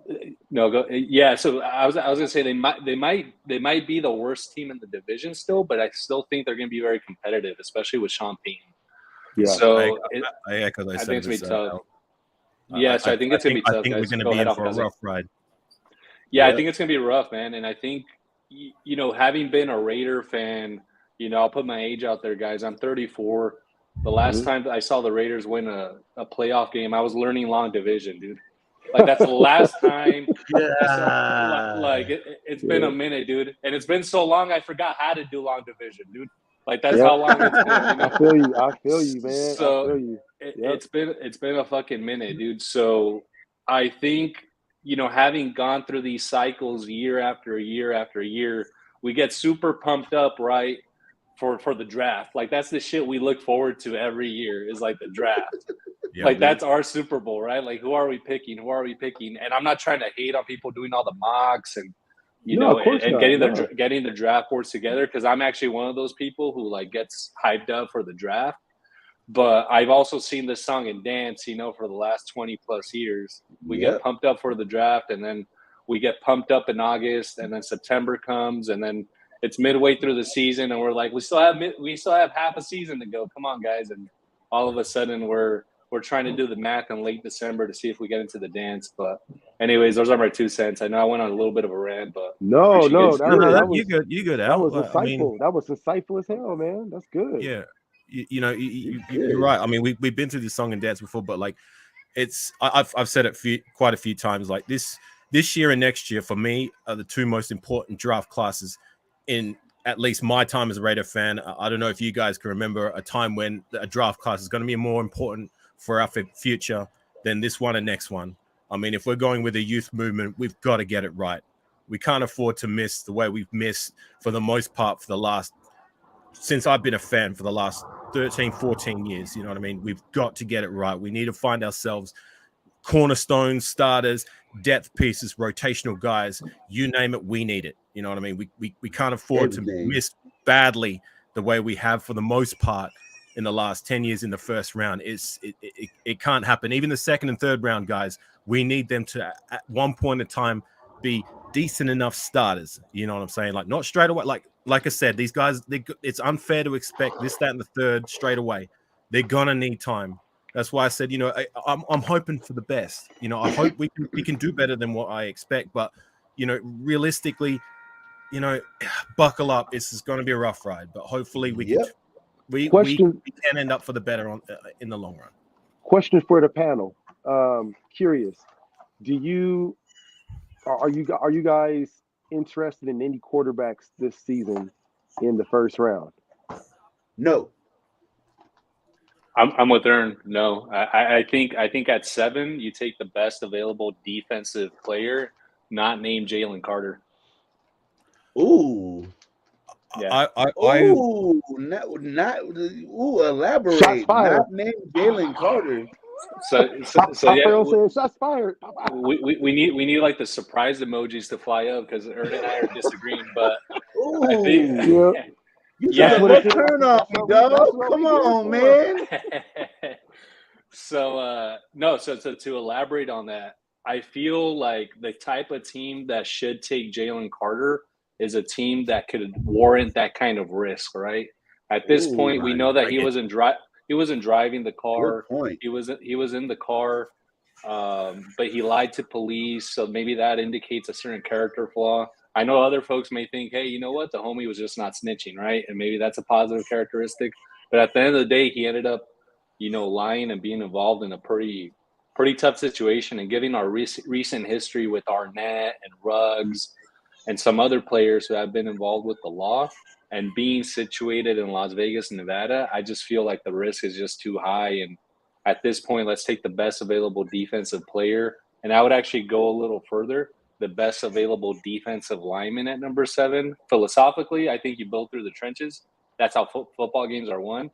So I'd take the best available DT or DN, not named Jalen Carter. Let me ask you a question, Ghost. Go for So say Jalen Carter's there at number 7 and we pass on him, and I don't even know who's drafting at number 8, but let's just say, do you guys know who's drafting number 8? I'm not sure. Find out. Stand by. I have Let's a just take say- on your question. Let's just call him Team X. So Gotcha. let's just say Team X is drafting at number 8. Now, how would you feel if we pass on Jalen Carter?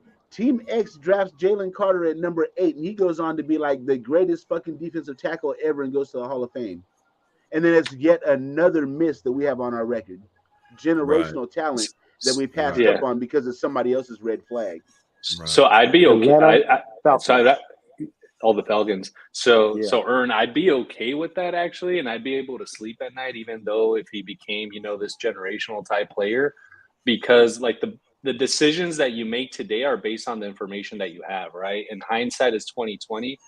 And at this point, I think I'd be comfortable passing on because of the recent, developments in his life. And also psychologically, I don't think the guy understandably is all there, right? Like one of his best friends died.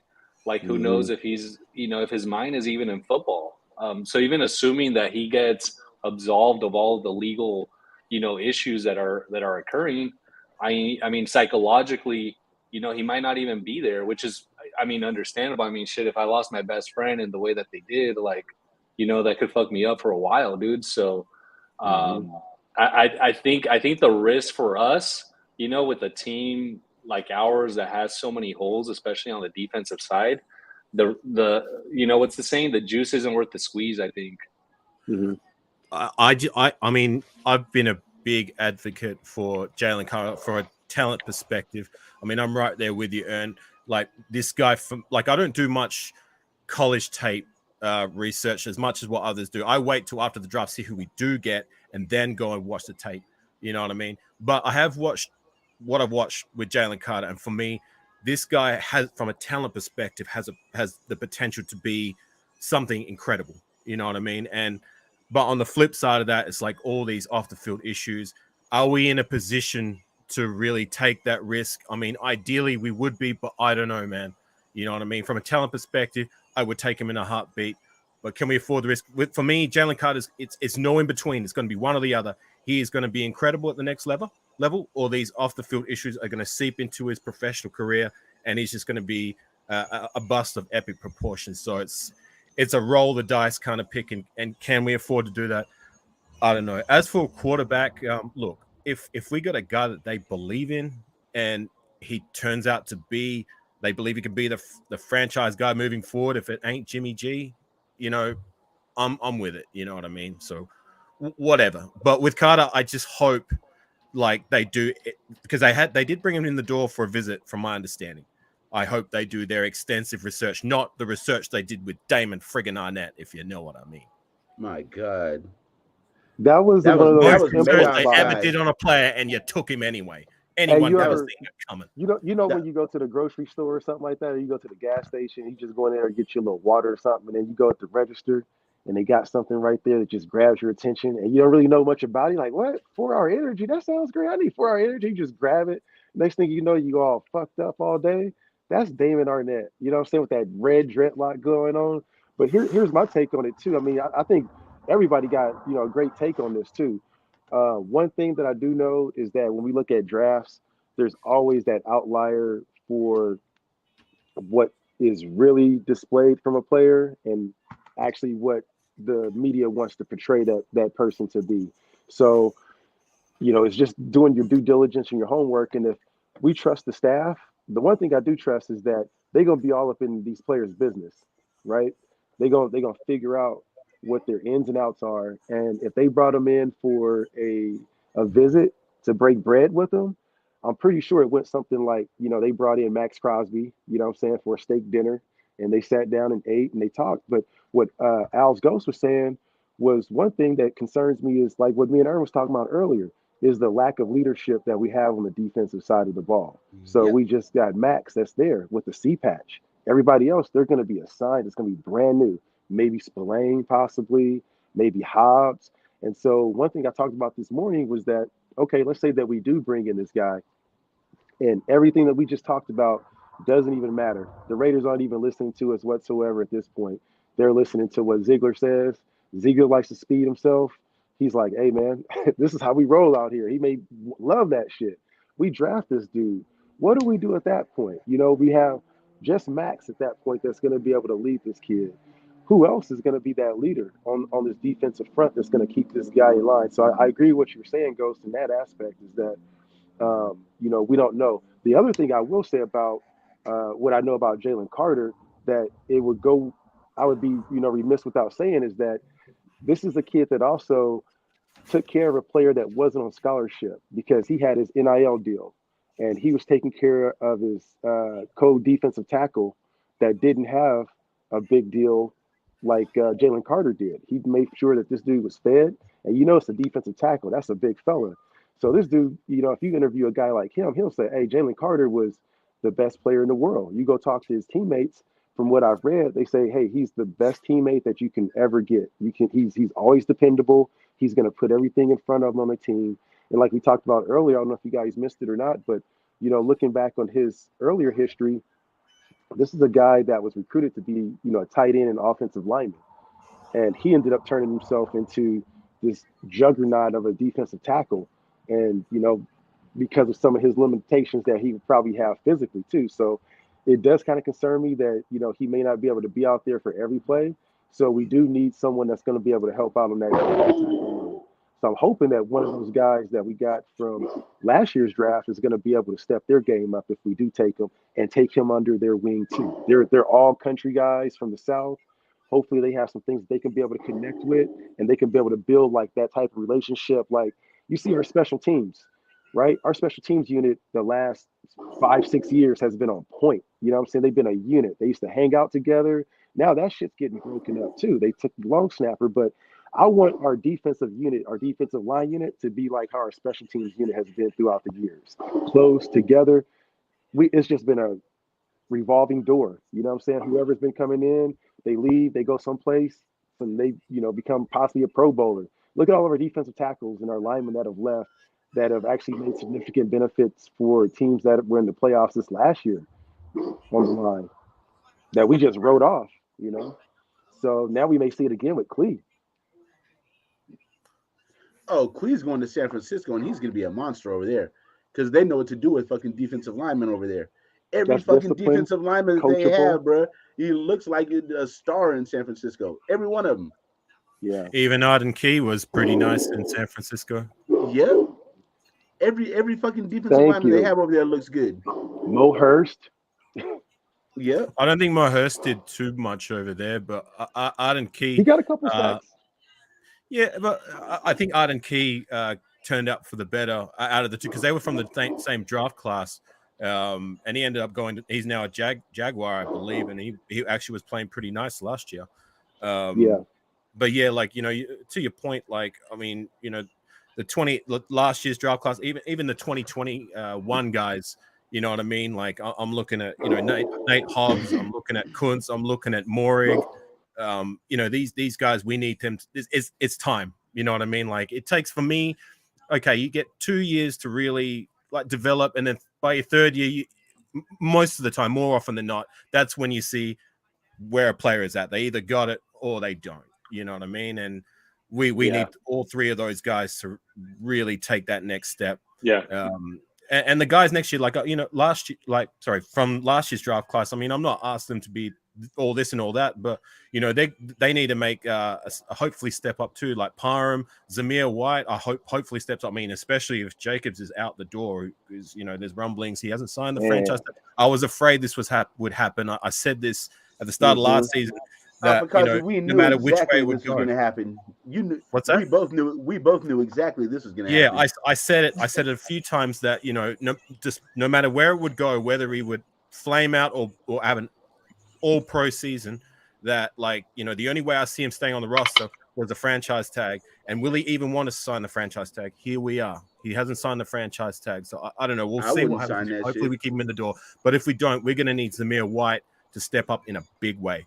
You know what I'm saying? So hopefully he's another guy who step up to the plate. But again, these are young guys. Like, we unfortunately, they're going to need time. The writing's on the wall, bro. We got Zamir White, we got Britton Brown, and then Sincere McCormick. Everybody keeps on talking about, and then Josh Jacobs is not signing his franchise tag. Additionally, even if he did want to sign his franchise tag, we ain't got the fucking franchise cap to cover it. It tells me that they're not even preparing for him to sign his tag. So I think they're gonna end up getting rid of him, bro. Just be prepared. I agree with that, Ern. I think don't have cap left though? Sorry, Oscar. Go ahead. We only got $3 million worth of cap room.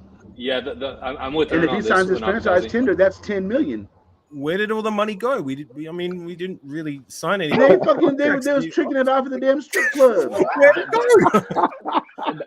aside from the money, though, guys. Aside from the money, I think strategically, though, this regime is obviously interested in acquiring as much draft capital as possible, as many assets as possible, to draft the guys who fit their scheme, who fit their system. Don't get it twisted, guys. Josh Jacobs was supposed to be off this team last year. Yeah. Why was he playing in the Hall of Fame game? He played pretty much in every preseason game. They were shopping him around. That speaks volumes. Him playing in that Hall of Fame game spoke volumes as to what the coaching staff felt about Josh Jacobs. It's not even just a preseason, bro. That's the Hall of Fame game. That's like fresh off of sitting on the couch. That's your second, third, fourth, you know, rookies, undrafted free agent, prove it game, not for your bona fide starters. And so the only bona fide starter I saw out there. Yeah, so don't get it twisted. Like, this regime wanted Josh Jacobs off the team last year. They played him in the Hall of Fame game and a bunch of the preseason games. And honestly, like, I'm a JJ fan. I was a season ticket holder in Oakland. I saw that guy in his rookie year. I love the way he plays. He plays with a lot of heart. But at the end of the day, like, these running backs, their shelf life is like very, very short, right? And he just finished up his fourth year, I believe. So I think at this point, the regime is thinking, you know, he had an outstanding year, but we're not willing to extend him or anything like that. And so he surprised us with the year that he had, but let's go ahead and trade him so that we could acquire as many draft assets as possible. Unrelated, guys, because you guys mentioned Merrick, and I don't know if this is going to be a hot take here, but I personally don't want the guy on the team. He proved to me last year that his play actually, instead of increasing in quality over the course of the season, it decreased. Yeah. And for me, my pet peeve with safeties, I think first and foremost, a safety is supposed to tackle. That dude cannot tackle, man. Like, it's as if he's allergic to tackling. Like, it's so bizarre to me. Like, the guy just does these like two-hand touches, these running backs, these tight ends, and these wide receivers just like bulldoze the dude. So I don't think he fits the scheme. He should be in a cover one, cover three scheme. He just doesn't fit it. They should ship him off. Go ahead, Aaron. If you're going to keep Patrick Graham in this system, then yeah, Murray is not going to be. He's not. This is a square peg offense, and he's a circle peg. It doesn't fit. He's a good player. He's a good player in the cover 3, but in this system, it's not working. Morrig, I think there was one stretch from last season where I noticed he was actually doing better, and he was showing flashes of the first 2/3 of his rookie season. Because remember, he was actually pretty good the first 2/3 of his rookie season, and then he just dropped off drastically, making mistake after mistake, blowing coverages, glaringly bad. You know what I mean? But like, look, rookie, you know what I'm saying? Second year didn't go as well as what ideally we would have hoped for from a developmental standpoint. But there was a little stretch. I noticed he was doing better. I noticed he was breaking up some passes. He wasn't getting the intercepts. He wasn't making tackles in the backfield, granted, but I noticed he was doing better in coverage. So look, again, it's like I said, like third year is when you really start to see whether a player's got it or not. And for me, this is Morig's time. It's got to be now. You know what I mean? We need that guy that we were all excited for when we drafted him. Remember when we drafted him in the second round? Everybody was on the opposite side of the scale. Alex is the top safety of that class. Yeah, when we drafted Morig, I actually wanted him in round 1, and the fact that we got him in round 2, I was over the moon. I even did a live reaction to it, and I was punching the air. You know what I'm saying? So look, I'm not going to, in a good way.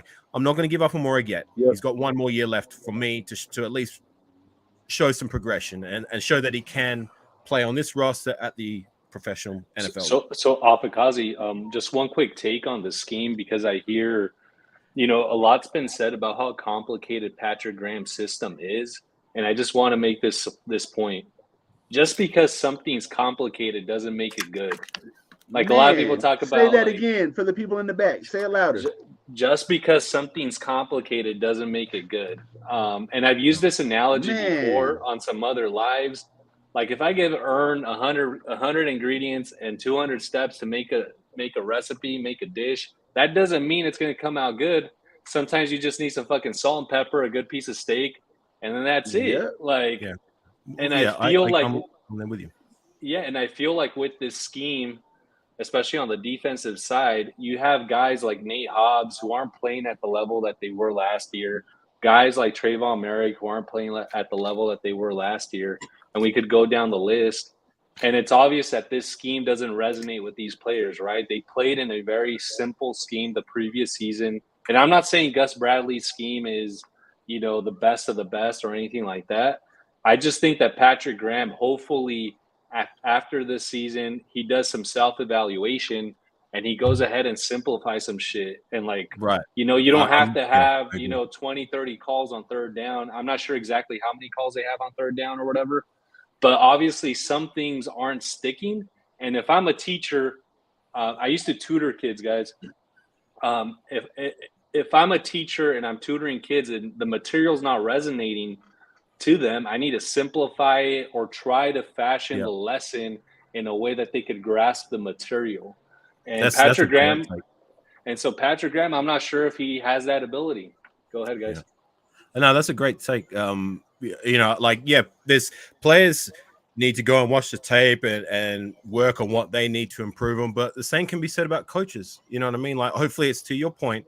Like, okay, if the majority of players are finding it hard and difficult to grasp your system and the majority of them are being confused, then maybe that's something that the coaching staff, management team need to look at and say, okay, well, this isn't working for the most part. We need to, what can we do to make this more accessible for our players to be able to understand it? Because if they understand it, they can execute. If they can execute, then performance and results will come out for the better, right? I mean, as a good take, Alex. I agree. One second, I hate to interrupt. We're gonna bring on another brother to the show. It's our good brother, number 32, Jack Tatum, but he is also known as the cat of unmelanated complexion that you can take to the hood with you, apparently to the club, and he can just get along with everybody. What's up, guys? What's up, man? Thanks for that intro, guys. Kojo, it's funny you got that jersey behind you. I was actually looking on eBay this morning for a Tatum jersey. I had to get that one custom from NFL shop, because they don't have it. At least I couldn't find it, so I had to like get it custom and pay more. Hey, Right. check this out. If anybody finds a Weathers jersey, the dude that played the original Creed, Oh, Carl Weathers. Yeah, Oh Carl wow. Weathers. Carl yeah. Weathers. If you Right. Yeah. guys find one, you got to get me 3. I got to get one for Omar, OJ. I got to get one for me, and I got to get one for whoever finds it. And he was number 40, 49. You know what I'm saying? So 49. yeah, Well, do you want it yeah. in all 3 colors? You want it white, black, and silver, or do you want them all black or what? I'm just silver and black, man. In case I gotta, you know what I'm saying? I gotta knock Okay. Well, somebody out. shit. Can't I'm have all that look evidence for on my that. shirt, man. That's too much evidence, Eh, bro. Yeah, a lot of people don't even know he played for the Raiders for 2 years. He's a safety. Yeah, yeah. He That's went on so a dope, man. vegan diet of just calisthenics and just testosterone for like 6 months to get that job. And they told him, I forget the story behind it. Let me look that up. Actually, let's see. It was an interesting story. I just like that. That opening scene for Predator. Dylan, you son of a bitch. Yeah, Boom. I know. And then they test their muscles. Yeah, yeah, yep. Yeah, That's they a whole said. bunch of testosterone right there. I guess the reason why Carl Weathers got that job, it says according to Google, is that he made fun of Sylvester Stallone's acting in the auditioning for it, and was making fun of him like real sarcastic and shit. And they saw the interaction between the two, and they was like, yeah, they really don't like each other. So they were like, yeah, let's give him. You got the job, buddy. oh Nice. shit. Yep, All that's right, gang. crazy. Look, I gotta dip on out because I got my Yeah, niece what time is it out there for you, man? It's nearly midday, so I gotta carry on and spend some Right time on, with the man. niece and that. So thanks for Yeah, having me on, guys. Kush, West Yes, Side, sir. Anytime. See Coco, y'all, Picasso. South Coast. sure, Always a man. pleasure. See ya, Fakasi. Final take. Look, I don't like being where we're at the moment, but here we are. Let's ride it out. Get behind the team. Hopefully, we turn out for the better in the long run. But as I said, buckle up. This might be a rough ride. Anyways, Yep. guys, take care. We'll see you next Hey, time. Be safe, big dog. anywhere people want to find you, make sure you get that shout out too. Anything you working on right now, or there you go, right That's there, my Afakasi YouTube name Radio. right there. There So it is. AFAKASI Raider. So There you it can Yeah. is. find me There it on is. YouTube. You can find me on Instagram. But it's not about me. It's about you guys. The E&K Show. So take care, gang. I'll see you on the Hey, flip side. appreciate Be you, brother. safe, big Appreciate you, dog. man. Peace. Take care. You too. Bye. Kojo, what's up with you, man? What you got on your mind today, bro? Man, I'm like at a crossroads with this fucking team. Up until April 1st, I had a different I was hoping for something different this fall, but then I hear Captain Jack saying, "Hey, I just heard from an inside source that Josh Jacobs might be traded by draft day." I'm like, I hope this is a fucking April Fool's Day prank, because if we lose Josh Jacobs, then what I had hoped for in 23 is gone. Because our offense is going to completely change now if we lose Jacobs. I cannot trust Then we become the Zeus. Patriots Zeus offense. can't fucking Exactly. see where he's going. I don't know what Sincere McCormick is yet. And Britton Brown, we didn't really see. Did he play at all last year? Because I Nope. don't remember. Nope. Nope. Nope. So I don't know what the fuck is going on now. We still don't have a number one corner. I don't know. I was talking about this earlier, and I feel like Nate Hobbs really got to step it up this year. Like this is his year. Like I said, there's no captains in the secondary. He saw how to be able to be a leader from Duran last year, from Harmon. Like that, man, I was really impressed with him. That was one free agency pickup that I must say he exceeded my expectations abundantly. Like I saw him, I was like, yeah, he probably won't even make it past training camp. You know, he probably The just be fucking okay. playmaker, bro. All he did was make plays for us.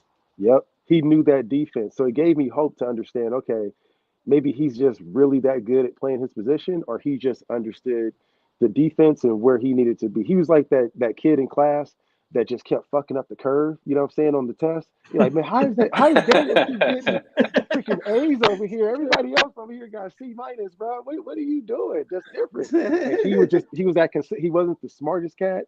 He wasn't the most strongest dude. He wasn't the most athletic, but he was always in the right place at the right time. So I think if we find pieces like that can understand what we need to be able to do at each aspect, then we'll be all right. But that was a tough loss to see him. So who's going to replace that? And I think if I had a mic, and I'm talking to someone, I'm talking directly to Nate Hobbs. I'm like, bro, you need to step it up. You need to learn how to play free safety because you see this motherfucker that we got over here. He can't tackle shit. You know what I'm saying? He's scared to tackle. That is his number one thing. And he's putting on film that he's showing that he's scared to tackle. So what happens? All these teams are like, hey, just go right here. Just go run it, bro. You're all right. You know what I'm saying? Go throw the ball towards his direction. He ain't tackling shit. If he comes downfield and he tries to play that slot position, just run his ass over. They showed that. So I would look at Nate Hobbs and be like, bro, you need to learn how to play the free, the strong, the nickel, the outside. If we need you to play linebacker, you need to bulk up and do all of that shit. Put the C patch on and, stop fucking around, So that's the only player really that I would say that I can really just stay positive and vouch for him on the secondary. If we got anybody that's gonna give us any positive hopes, it's gonna be that cat. You know what I'm saying? Yeah, I feel that. I mean, Slim Nate Pickens, Hobbs. dude. Defense. Bro, I'm telling you, man.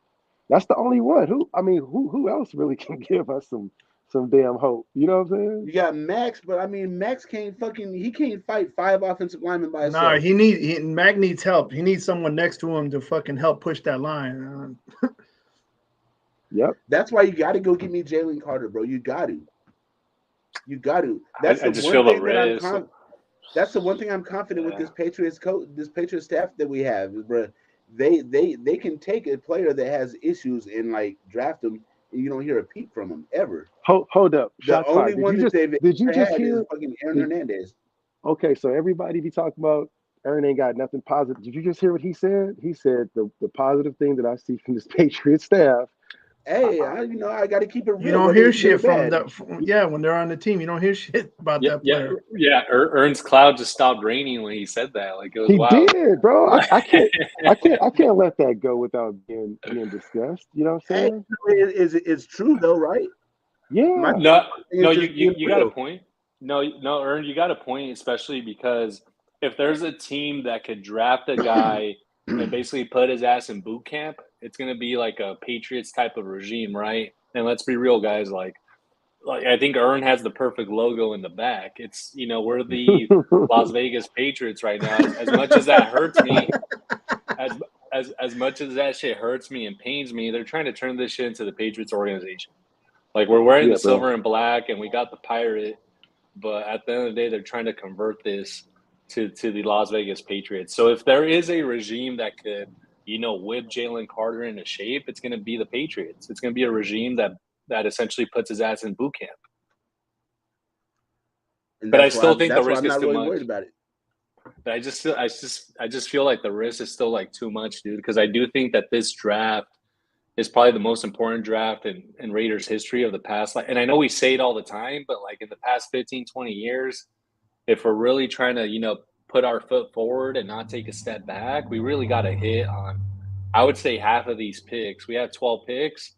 If we could hit on half of them, I'm a happy camper at that point. But Ghost, who else beside him and Will Anderson are listed as sure things in this defensive draft? Probably Those Gonzo, two are listed as like corner. Can't misses. I think the corner out of Oregon, Gonzalez. I think Witherspoon is above. They got him above Gonzalez. Like, as our overall corner, they got Witherspoon above Gonzalez. Gonzalez's measurables translate better to the NFL. Dude is huge. He's true. Perfect. He's long, dude. Yeah. And I'm tired of these like 5'3" corners, bro. Like, I'm just tired of these dudes. Hashtag. I don't know. Witherspoon has like all the intangibles, and Gonzalez has all the tangibles. If you can mix those two players together, you have a hell of a fucking player. Like Witherspoon has all the instincts, like all the football player stuff. You know what I mean? Without the size. I don't really know anything about Gonzalez. I just know that he's a size-wise, he's a prototypical type NFL corner. Yeah. I mean, I don't know. I watch film on Witherspoon, and he's a playmaker. That dude is around the ball. That's what we're missing. We haven't had that corner that, that Charles Woodson killer instinct being around the ball. If we take another corner, if we take a corner in the first round, with these two big ass holes in the middle, bruh. I'm gonna be so pissed. That's like fixing your fucking molar and you're missing your two front teeth. Yeah, exactly. Now you build the defense inside out. I mean, if you don't build it outside in, because you could have the best secondary in the league. Exactly. If your front seven sucks, it doesn't matter. I mean, them fools It are don't not matter going if to you got cover. Deion Sanders and Charles Woodson back there as your corners. Exactly. They're gonna get torched. There's an old football coach, guys, that told me once that the way to build up a defense, obviously it starts with the trenches, but then the next step is to build it through the spine. So strong DT, Yep. strong middle linebacker, and then a And a thumping strong safety. safety. Yeah, and a strong safety. Exactly. Thank you. Yeah. Yep. And we don't have a spine right now, dude. Like we really don't. We don't have a spine on defense. We're over here trying to fix a fucking finger and shit. Nigga, fix your butt. Fucking getting a manicure and shit. You know what I'm saying? You look at who did What do you that, guys though. think about Devin White, though? I think that's a proven linebacker. What do you think? If we try to trade, I don't know what the fuck the Buccaneers are gonna want, and he's asking for like 11 million, so it's like a fucking catch-22. But what do you think I'll about trying happily to get him? I'll give him the 11 million and the 3. I'll give him the 11 million, but I mean, I don't know what the damn Bucks are gonna want because they don't want to trade him. So I don't know. If they'll take that 3 that we got for Waller, I'll do that.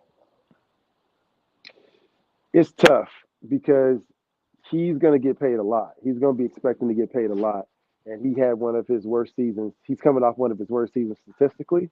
So he's going to be kind of in one of those conundrums like we're seeing with Josh Jacobs, too, where he has a lot of talent. There's going to be an off season where he wasn't really meeting his well, Josh Jacobs always met his expectations, but that's what I'm hearing right now. Now, do we need an alpha dog that's going to be in the middle? That's going to be able to replace Denzel Perryman? Fuck yeah. That's exactly what if he fills that need, you see how our defense, I think the really deciding factors to why, I mean, maybe not why we were not a playoff team, but why we didn't win more games was because Denzel was down last year. And we didn't have that thumper that was out there. When he was on the field, at least you know that if you tried to run that ball and it got past the D tackles that sucked, you had to see, bruh, and he was gonna make it hurt. And you wasn't gonna be back out there and do it a second time on him. He was gonna make sure it hurt. So we just knew that, okay, how long is he gonna be able to last until, he's gonna be able to get injured? Because we knew our biggest weakness was right up the middle. And then you see him. So that's why he led the league in tackles, or he was top 5 or something the year before, and then he got hurt. So it was like, how long can he last? I'm kind of feeling the same way with Devin. I think that if we get him, we got to get the D tackle situation, like Ghost was talking about. We got to get our spine, corrected and strengthened first. And look at the last 2 teams that have done that. The Philadelphia Eagles, with their D line, the 49ers, they always draft really, really high. They get D tackles, D ends, and good offensive linemen. But that's how they get started. You got to, if you want to build a championship team that's going to last for a long time. We started with that with Colton Miller. You know what I mean? And we had a damn good line. Once we got the trade with the Chiefs to be able to get Rodney, and who else did we get at that point? We had Kelechi Asimile. So I think if we can be able to build up like that, do the same thing on the defensive side of the ball, then yeah, I'll take on a Devin White at middle linebacker. But if we just don't send him out and just not give him no help, then hey, he's gonna be right there sitting with Garoppolo on the injured list. You know what I'm saying? By week 7 or 8, because he's gonna be getting a lot more interaction with. I don't with care people what linebacker. I don't care what middle linebacker you get. If you don't have a defensive tackle that's going to keep them offensive linemen off of him, he ain't going to do shit. You get Ray Lewis. If you don't got Tony Siragusa to keep them your offensive linemen off of him, it's going to be all bad. That's facts. Fuck Tony Siragusa for breaking Rich Gannon's leg, yeah, man. That fuck shit that broke my heart. Right? I mean, rest in peace, but fuck him. Yeah, man. Yeah, he tore up my guy, man. Was it his leg? Yeah, they were talking about that too. They were bragging about it on their reunion that they have. It was hard to watch. They have they got this thing on ESPN at 30 for 30 about bullies of Baltimore. Yeah, that was tough. Did you see that shit, Aaron? I saw pieces of it. Tony Siragusa was talking shit to Al Davis because they were saying that before that season, Al Davis had brought Tony Siragusa in to sign a contract or whatever, like to check him out. And then, they had worked out a number, I think Tony Siragusa won like $5 million or whatever. And then Al Davis, when it came to his contract signing, this is not like like set in stone, but this is what I got out of it. When it came to contract signing, they agreed on 5 or 6 million, and then when it came to the contract signing, Al Davis was like, so we agreed on 6. Yeah, so I think we're just gonna be able to do 5. And Tony Siragusa was like, you're playing games, bro. So he got the fuck up out of there, just walked out on the meeting, and then he went to Baltimore. And then after the game where he hurt Rich Gannon, he saw Al Davis in the like the little tunnel going back to the locker rooms from the field after the game. And he just walked up to him and was like, "Yeah, let's see now that 1 million done cost you a Super Bowl," and then walked off. Oh my God! Wow, ruthless. Well, If I'm not right, is that pretty much how it went, Kush? That's what I remember. I believe so. It was something like that. Yeah, and he ain't gonna let anybody that wears the silver and black forget it too. Rest in peace, Tony Siragusa. But he made sure that was known too. He took that to the grave. Like he had a hatred for the team. And same thing with Shanahan, with the last coach that we had. What was it, Mike Shanahan? Bro, I hate Mike Shanahan. I've always hated Mike Shanahan. That motherfucker looks like Alvin the Chipmunk to me and shit. He always looked confused every time. He had that like half cocked smile. He's like, you don't know what the fuck's going on. Hey, a coach that I always hated was Jeff Fisher, dude. For some reason, I just never liked Jeff Fisher. He seems like the kind of guy who would just like never motivate me to like put milk in my cereal, dude. Like he's just like so fucking dry and slow, bro. Like, like no energy, bro. No energy. It's tough. That's what we were talking about that earlier. I mean, the Rich Bisaccia seems like the glue in the coaching room that kept the Raiders, afloat during all of the turmoil. It seems like now it's starting to show that a lot of it was Rich Bisaccia, and maybe his pep talks, even as a special teams. People don't realize as a special teams coach, he was also the assistant head coach with no head coaching experience under Gruden. And there was a reason for that. He was also at Dallas before that, and he was the assistant head coach. And so he was always there for the players, a player type of personnel coach that when Gruden was chewing you out and he would just be Gru, and do what he, be doing when he tell his philosophy talks and be looking players dead in the eye and doing all that shit. When they had a day-to-day issue and concern, they would go to Rich Bisaccia. My issue and my concern is that I wonder who's that person on the coaching staff that they're going to be like that. I don't see Amendola being brought in to be that guy. Possibly, I don't know him personally, but he didn't seem like that guy as a player. You know what I mean? Like that glue that can be able to hold everything together. So I think that's really what's missing from us really being a real good that separation from just McDaniel and translating what he actually means to the players and keeping their day-to-day mental still intact.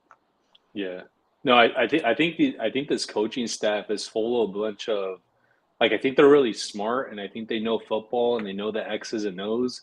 But at the end of the day, to go out there and perform in a football game on a Thursday, a Sunday, or a Monday, or whatever day of the week, you need a guy who's going to rally the troops, light a fire underneath these players and get them to play hard. And I think Bisaccia was that guy. And I was actually one of the guys in the chats, saying that we should have kept Bisaccia, that he was the guy. Not sure if you guys saw or heard, I should say, there was a podcast where KJ Wright talked about this 4 or 5 months ago. Nah, bro, talk about that. Let's hear about that. So because as you guys know, KJ Wright was on the team the previous season with Bisaccia, and he said, you know what, we all rallied behind the guy, and we wanted the guy to stay on as the head coach, as a permanent head coach. All the players wanted him.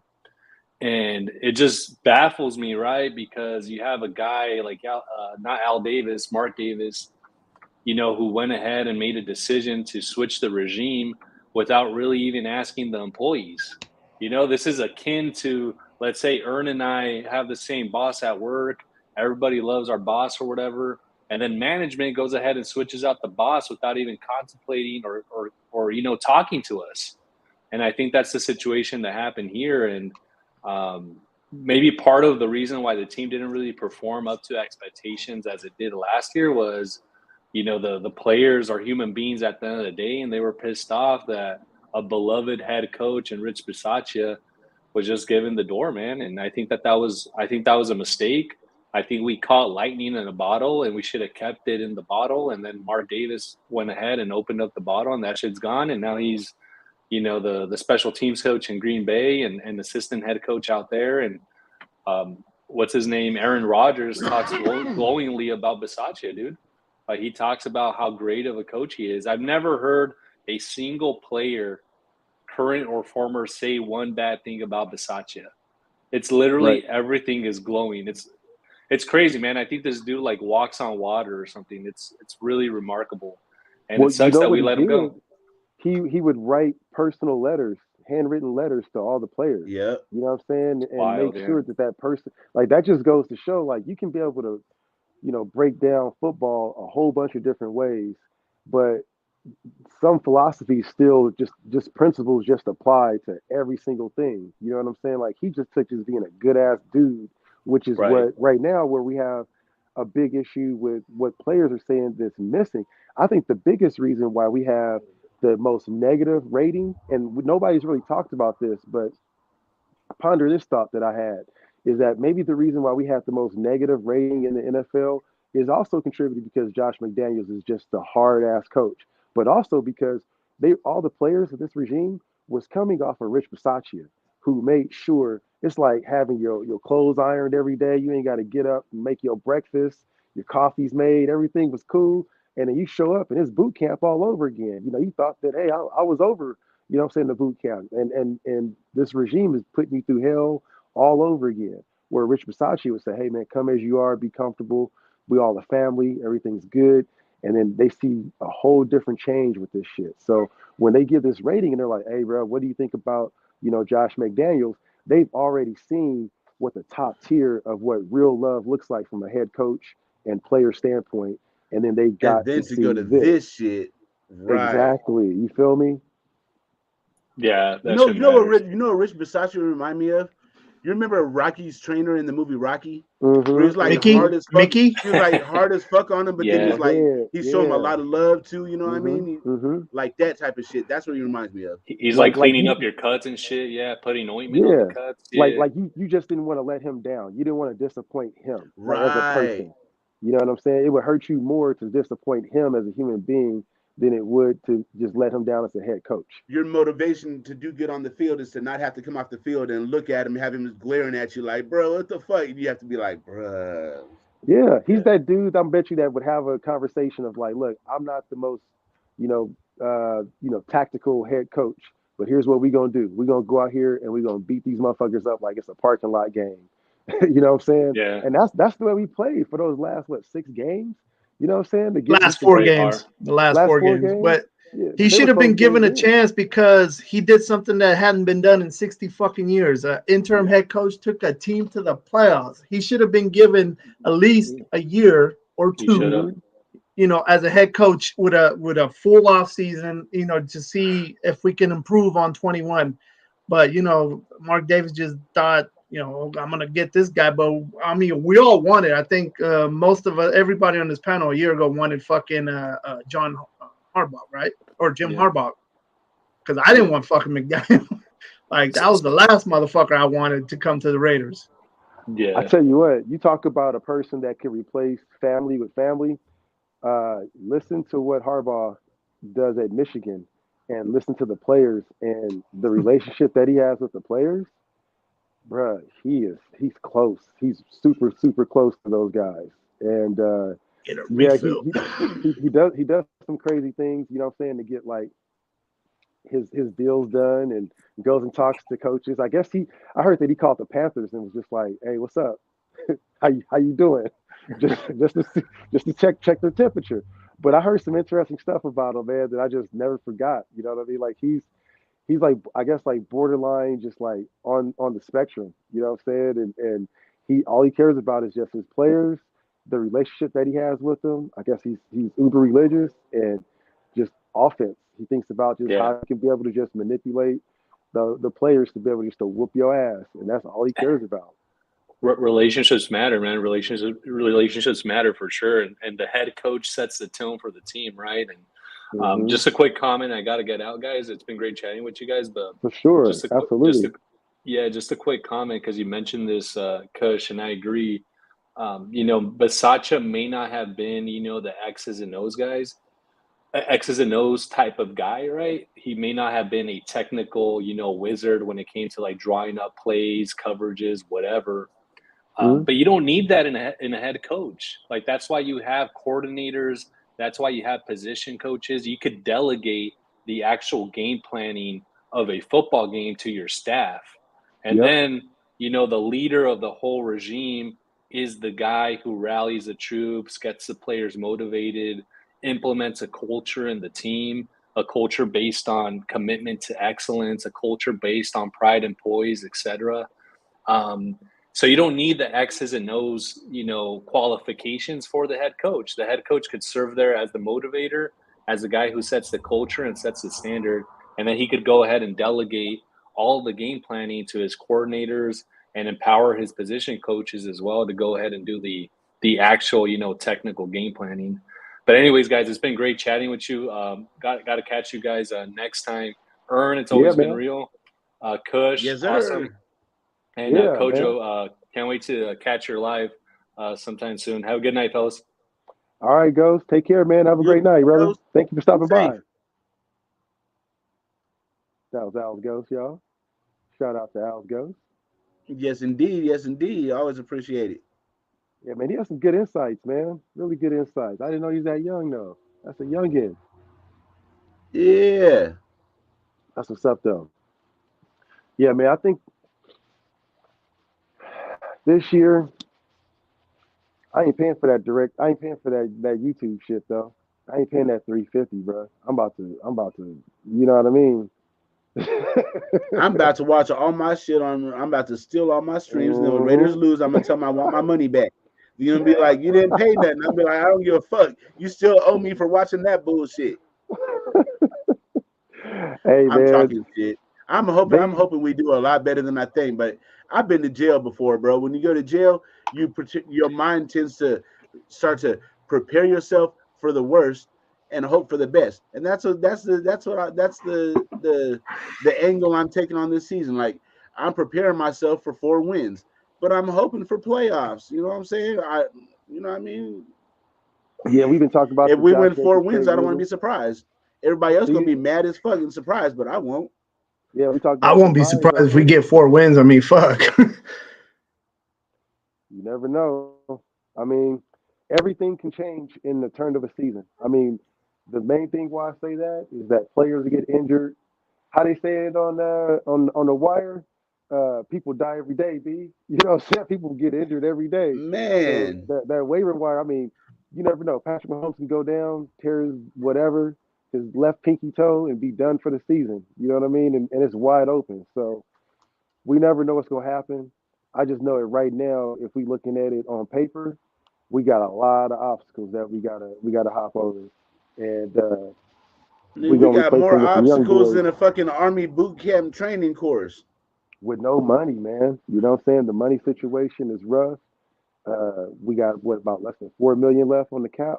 So we got a running back we got to sign. We got a defense that we have to remodel. That's gonna cost no linebackers. Mm-hmm. You're counting on Robert Spillane to be your middle linebacker, bro? I'm not counting on that motherfucker for nothing, bro. Robert Spillane, bro. That's like counting on me to fucking back up Draymond Green for the Warriors. Oh, no. Here's how I see Robert Spillane. Okay, when we had Malcolm Smith, and every time a motherfucking linebacker got burnt, I was looking for number 53. I was like, oh, was it 53? Oh, it's fucking Malcolm Smith. He got fucking burnt.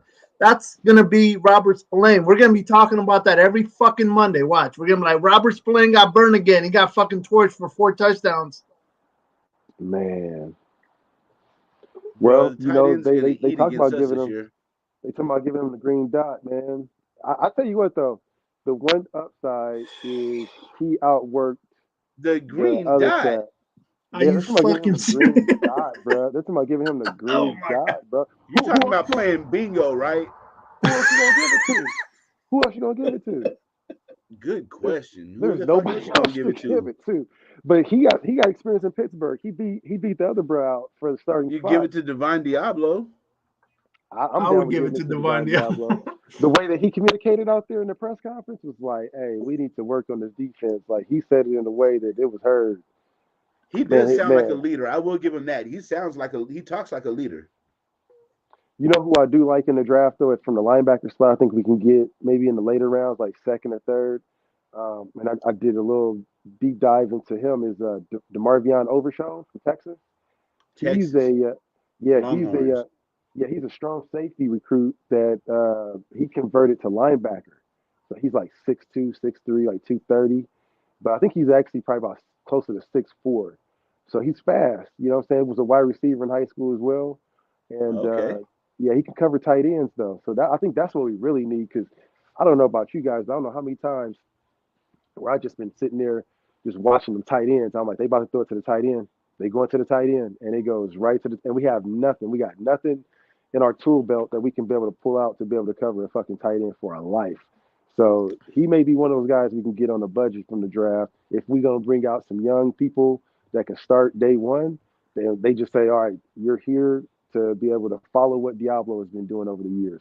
He can be a guy that can be able to come in and skill wise replace Diablo. Because last year we had nothing to replace Diablo. When he went down, we didn't have no big fella to be able to move around and All bad. still cover.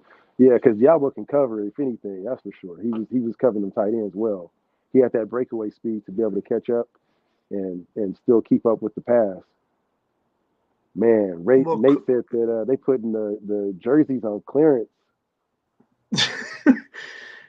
Hey, but Kush, if we get him, like let's say we get Carter, we get him, and we get that kid out of Alabama, the safety, then I think that fixes 3 of our deficiencies. Brian Branch. That Brian fixes Branch, our whole bro. that fixes our whole spine. Exactly what we were saying. That fixes the whole spine. Up the middle. Yep. Right up the fucking middle. That fixes everything I'm talking about. And now, even if they're not that good this year, you have something to grow. That those guys are going to grow. Build on. You have a fucking core. Yep. That's our problem. We have no core. Look at our core. Your core is your defensive tackles, your middle linebacker, your strong safety. Look at our core. We don't have a middle linebacker. We don't really have a defensive tackle outside of Jerry Tillery. So it's like, bro, you can't expect the rest of your fucking extremities and everything else to work properly if you ain't got no backbone. Jerry Tillery and Jalen Carter would suffice. I'd be happy with that. You guys know why Charles Woodson was so fucking good when he played for the Raiders? He was a lockdown corner. Everybody likes to talk about Nnamdi Asomugha. That's how I could tell your age and how long you've been a Raider fan. So, like, with Charles Woodson, they wouldn't even throw to his side. You want to know why? Because the quarterback literally only had 3 seconds to throw the ball. And in them 3 seconds, he's being chased by Darrell Russell, bro, who's getting through every fucking time. And before that, Chester McLaughlin and defensive line, bro. If you get pressure with your defensive line, all your corners are gonna look like superstars. I mean, Charles Woodson was a superstar regardless, but like even the other side, who do we have over there? We had Eric Allen for a little bit. We had Eric Allen and then Tory James. Tory James looked like a fucking Pro Bowler when he played for us. Hell yeah. Because that defensive line was getting pressure. This shit was a Pro Bowler.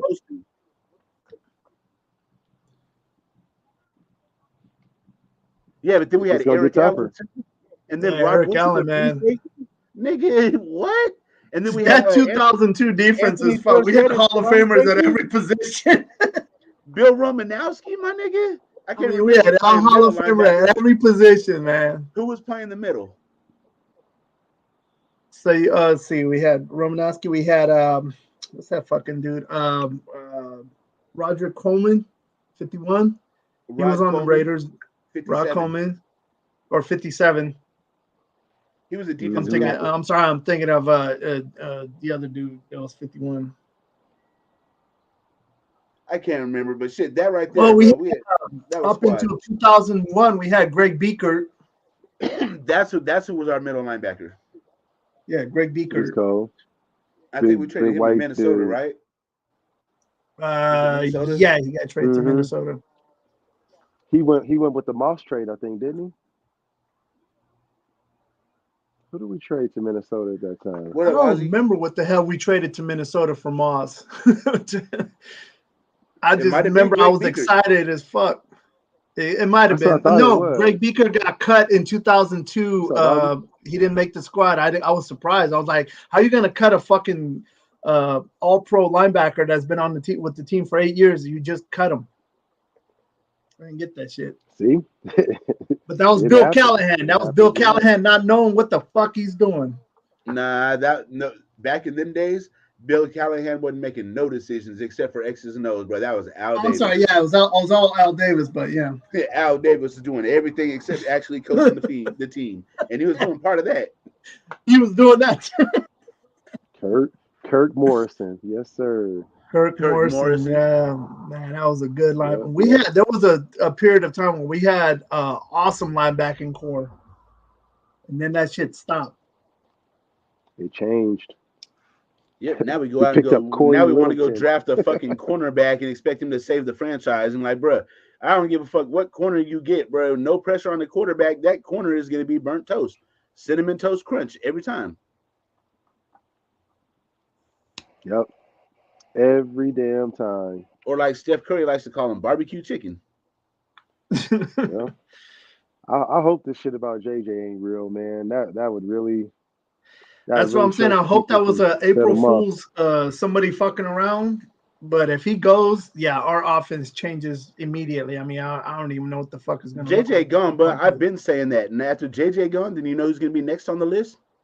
Let the season go halfway bad. Guess who's going to be calling for a trade? Number 17. Devontae Adams. You know what? I have another thing that keeps on, like, every time it's my turn to speak, I always forget this, but now I want to bring up this topic. So when the sports dude was on here the other day, he was talking about I was talking about how, I kind of like the Jacoby Myers pickup and the two tight ends that we picked up, Hooper and Howard. And he was like, really? What makes you like him? And I was trying to think of reasons. And then he gave me reasons that they're not that good because they really haven't produced that much. And they're pretty injury prone. So I was really thinking about this the last 2 days. I'm like, this is some valid fucking points, yo. Like, how are you guys feeling about these? I was really excited about this two tight end set that we're going to bring in. But, like, these guys really, they're underachievers and they're injury prone. Like, this doesn't bring a little bit of worry to us at all? Yeah. I think that we're going to address it again in the draft, too. I think that we're going to at least pick up a tight end in the draft. That's what my gut tells me, is that I don't think we're going to stop with just these two guys. I don't know if these guys are even going to make it through probably a full season or even the start. They may even make it through week one on the team. But if we bring in someone, there's probably about 4 or 5 good tight ends that's in the draft that we could pick up, at least from maybe the second round all the way to about the 4th or 5th. We'll be able to get a decent tight end that'll be able to probably beat these guys out by the time week one starts. At least one of them. Beat one of these guys. Beat the clown that hasn't done shit since he's been drafted. Yep. So these guys may be, I mean, before I get too upset about them, it's just like the quarterback situation. Like, I ain't going to get too upset about Hoyer. We may just have like a camp arm. We may have some of these dudes that they may not even make it through. And we probably, the only issue is that we don't have much depth after that. So we're going to have those two guys, a rookie, and then what else? Chase so we Garbers. See. Well, I mean, for tight end, they can Chase Garbers too. But I mean, after Hooper and Howard is down, we got the rookie, and then there's really no much depth at you got tight them end two position. no-name Wait, we dudes. still have another tight end on the roster. We still have Hollister. another Bowers, or not Jacob Bowers, Hollister. Hollister, yep. So I mean, he doesn't really turn the dial for me either. So not at all. Not at all. that definitely is an issue. But I think that we're probably not going to be using the tight ends in the way that we have seen them before from Waller, and how we saw it when Waller was down all that time with a lot of blocking. But McDaniels did throw it a lot to Foster Moreau a lot. He dropped a lot of key passes too. You know what I mean? So I don't know if that took a play into Foster is like he's either hot or he's not. You know what I'm saying? That's what he's been ever since he's been with the Raiders. Yeah, so I mean, either has an awesome game or he catches 2 passes.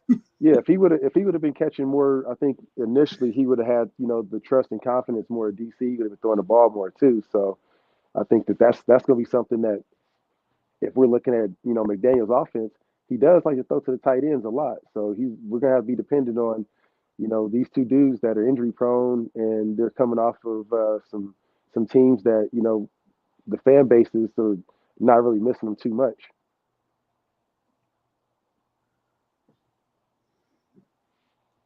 Gruden's playbook. I don't know. I'm still remember, Kush. I told you about DeAndre Hopkins. I mean, I still want to trade for him, but now Raider Allegiance brought up the point that we only got $3 fucking million, so I don't know how the hell we would do it. Hey, Kojo, I'm gonna tell you something that's gonna wipe all that shit out. You're not even thinking about trading for him no more.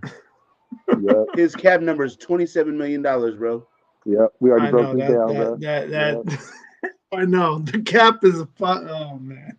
Yeah, he gonna be out there and want some real money. He wants some real money. So I mean, that's fucking crazy, man. Yeah, that's one guy that it At would be 27, nice he gonna stay his ass out there in the desert. That's where he's staying in the desert. I don't see anybody trading for that kind of money. We did talk about earlier, though, unless there is a trade with a certain running back that we have that hasn't signed his contract. And I think Loon was talking about this earlier, too. I guess since he didn't sign it, he's free to talk to other teams now, too. It's not restricted. JJ. But it's like... Well, he's been free to talk to other teams. Okay. But who's going to give us 2 first-round picks for Josh? I'm like... That's a running back, bro. That would be the first time in history I would hear a team trading for a running back and giving 2 first-round picks. Right, needs a contract. So I don't know. But you know who would do it, but they would never trade with us. Kansas City. Fit for Josh Jacobs is Kansas City, bro. Mm-hmm. if they had Josh Jacobs, bro, they could give up their next 2 first-round picks because it'd be worth it. They win the Super Bowl the next 2 years. Oh, absolutely. And just be rubbing it in our face. If they had Josh Jacobs, then they could literally go. They could be the first undefeated team. If they get Josh Jacobs, we can't never say nothing about Brett Favre and Aaron Rodgers because that would be Marcus Allen and Josh Jacobs, the same exact thing. And don't let them play for another 7 years and beat us every time. Kojo, you remember that shit? When Marcus Allen went to the Chiefs, bro, every time. Yeah, he torched us every year. Chiefs. He beat us twice in 93. It would be like a fucking the game. Okay, 54 seconds left in the game. We're up 5 points. They have the ball at the 5. I can tell you, I was a kid and I can tell you where the fucking play was going to go. It was going to be Marcus Allen up the middle. He was either going to put on a move or he was going to spin or he was going to jump over the fucking pile. But one way or another, he was going to cross that goddamn goal line every time. Mm-hmm. Mm-hmm. In 8 games, he beat us 7 times, and the only win we got against Marcus Allen was in '96. It was a game in Oakland, Monday Night Football in the rain, and that was the only time we even fucking hung with the Chiefs because the other time they just beat our head in. I was so sick of the fucking Chiefs in the '90s. It wasn't even funny. It was like how it is now. If we get a win over the Chiefs, that's our fucking Super Bowl. That's our Super Bowl, yeah. Like, you remember when that was the best win in 2020. You remember when the Broncos beat us like 17 straight games, bro, and then John Gruden came in and fucking broke that fucking streak? Yeah. The first Gruden regime, they had beat us like 17 times in a row. Yeah, it was all bad. I was so tired of fucking John Elway and the Broncos back then. Him and Rod Smith. Beat this fucking team for shit, bro. Mm-hmm. That was their Super Bowl run. Yeah, Rod Smith and Ed McCaffrey would just fucking eat. They would eat like buffets, not just a meal. They would have buffets against us. That shit was terrible. Mm-hmm. That was right about the time when they changed their fucking uniforms to that ugly shit they have now. Then they had Atwater too. Yep. Dennis Smith and Steve Atwater. Yep. Champ Bailey. Oh man, Champ Bailey. Yeah, this Chiefs regime ain't the first battles that we had. I like it when the Wild Wild West is all stacked up. I love it, man. I want everybody to be stacked up. But the problem is the rest of the division is stacked up, and we're like, right. I mean, I understand Denver's in the basement, but I feel like we're in the basement. But I feel like Denver's actually gonna be a better team than us this year. Yeah. I mean, we It's a gotta be real, possibility. man. Until we do something, we are in the fucking. I mean, I know Ben keeps talking about the Broncos haven't beaten us since we've been in Vegas, but that don't mean shit That if we don't mean can't beat shit. the motherfucking Chargers and the Chiefs. Yep. Them Big them fucking deal. We Broncos, beat the Broncos.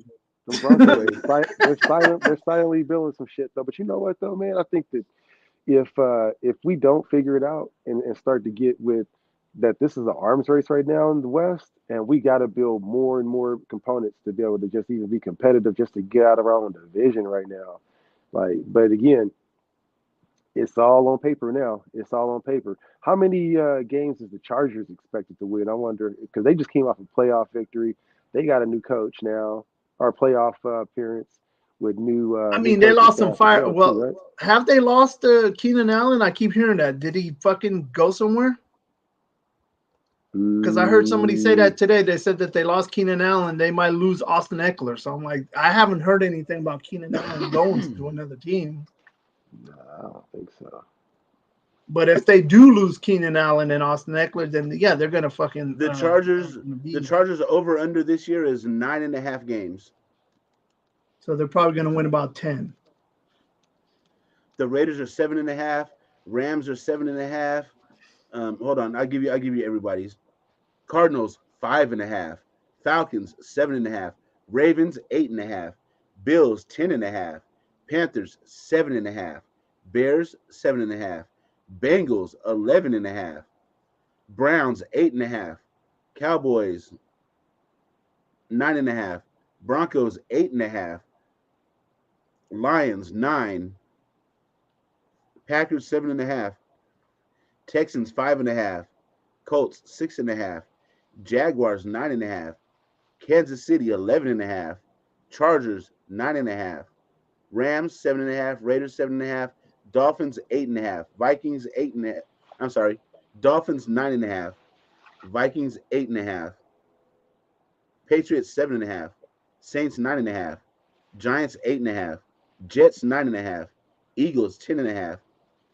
Steelers 8.5. Niners 11.5. Seahawks 8.5. Buccaneers 6.5. Titans 7.5. And Commanders 7.5. Damn. Commanders. So we tie with the Commanders for record So according to your Vegas. top three is the Bengals, Chiefs, and 49ers at 11.5. Your bottom three are Houston Texans and Arizona Cardinals at 5.5, and Buccaneers at 6.5. Damn. We out there And with Baker we're Mayfield and towards the shit. bottom at 7.5. We're 1, 2, 3, 4, 5, 6, 7, 8. We have the 8th lowest expectations in the NFL. The only teams with lower expectations than us are, well, we're tied with a lot of teams. We're tied with the Packers, the Falcons, the Panthers, the Bears, the Rams, the Patriots, and the Titans, and the Commanders, all at 7.5. So we pretty much expected to have the same draft pick order next season then based off of that. 1, 2, round 3, 7 or 4, 8. 5, 6, 7, 8. Yep. Yeah, if we don't turn it around and avoid mistakes from last year, yeah, we're probably gonna be picking in the top 10 again. So Hey, go ahead and start pulling up your YouTube now, you guys, everybody out there. Punch into your search bar Caleb Williams, because that's who we're going to be looking at for next year. Yeah. I mean, Man, that's what Jack hey, Cannon talks about all the time. He wants Caleb Williams. I'm like, so check this out about Keenan Allen. Chargers restructured contracts of Keenan Allen and Mike Williams to shed $14.4 million against okay, the so cap. he didn't go anywhere. That's what I thought. I was like, I They didn't just hear Keenan Allen going anywhere. they just restructured him and Mike Williams. They just shed $14 million. The only major thing that they have to really worry about is fucking Eckler, because Eckler talking about he want to be gone. Yeah, if Eckler Yeah. leaves, then Nigga, that changes their don't fuck offense. around. Don't fuck around. Let Josh Jacobs became a free agent. He can fuck around and go to LA Chargers, bruh. And bruh, Let me see where they draft at, because they could pick up a player like Bijan Robinson from Texas and replace Eckler with him.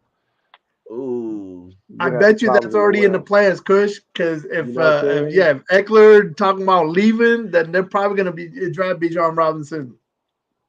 So they draft 21st. I don't know if he's going to be available that low. He might go a little higher, but who knows? They might trade up for him. Let's see who could draft him. The Bears could possibly draft him. Bijan Robinson, the Eagles, Texans ain't drafting him. The Texans go again, or the Titans, the Texans, the Jets, the Patriots could pick him up. Ooh, that would be nice to see him in the Patriots. He would do good there.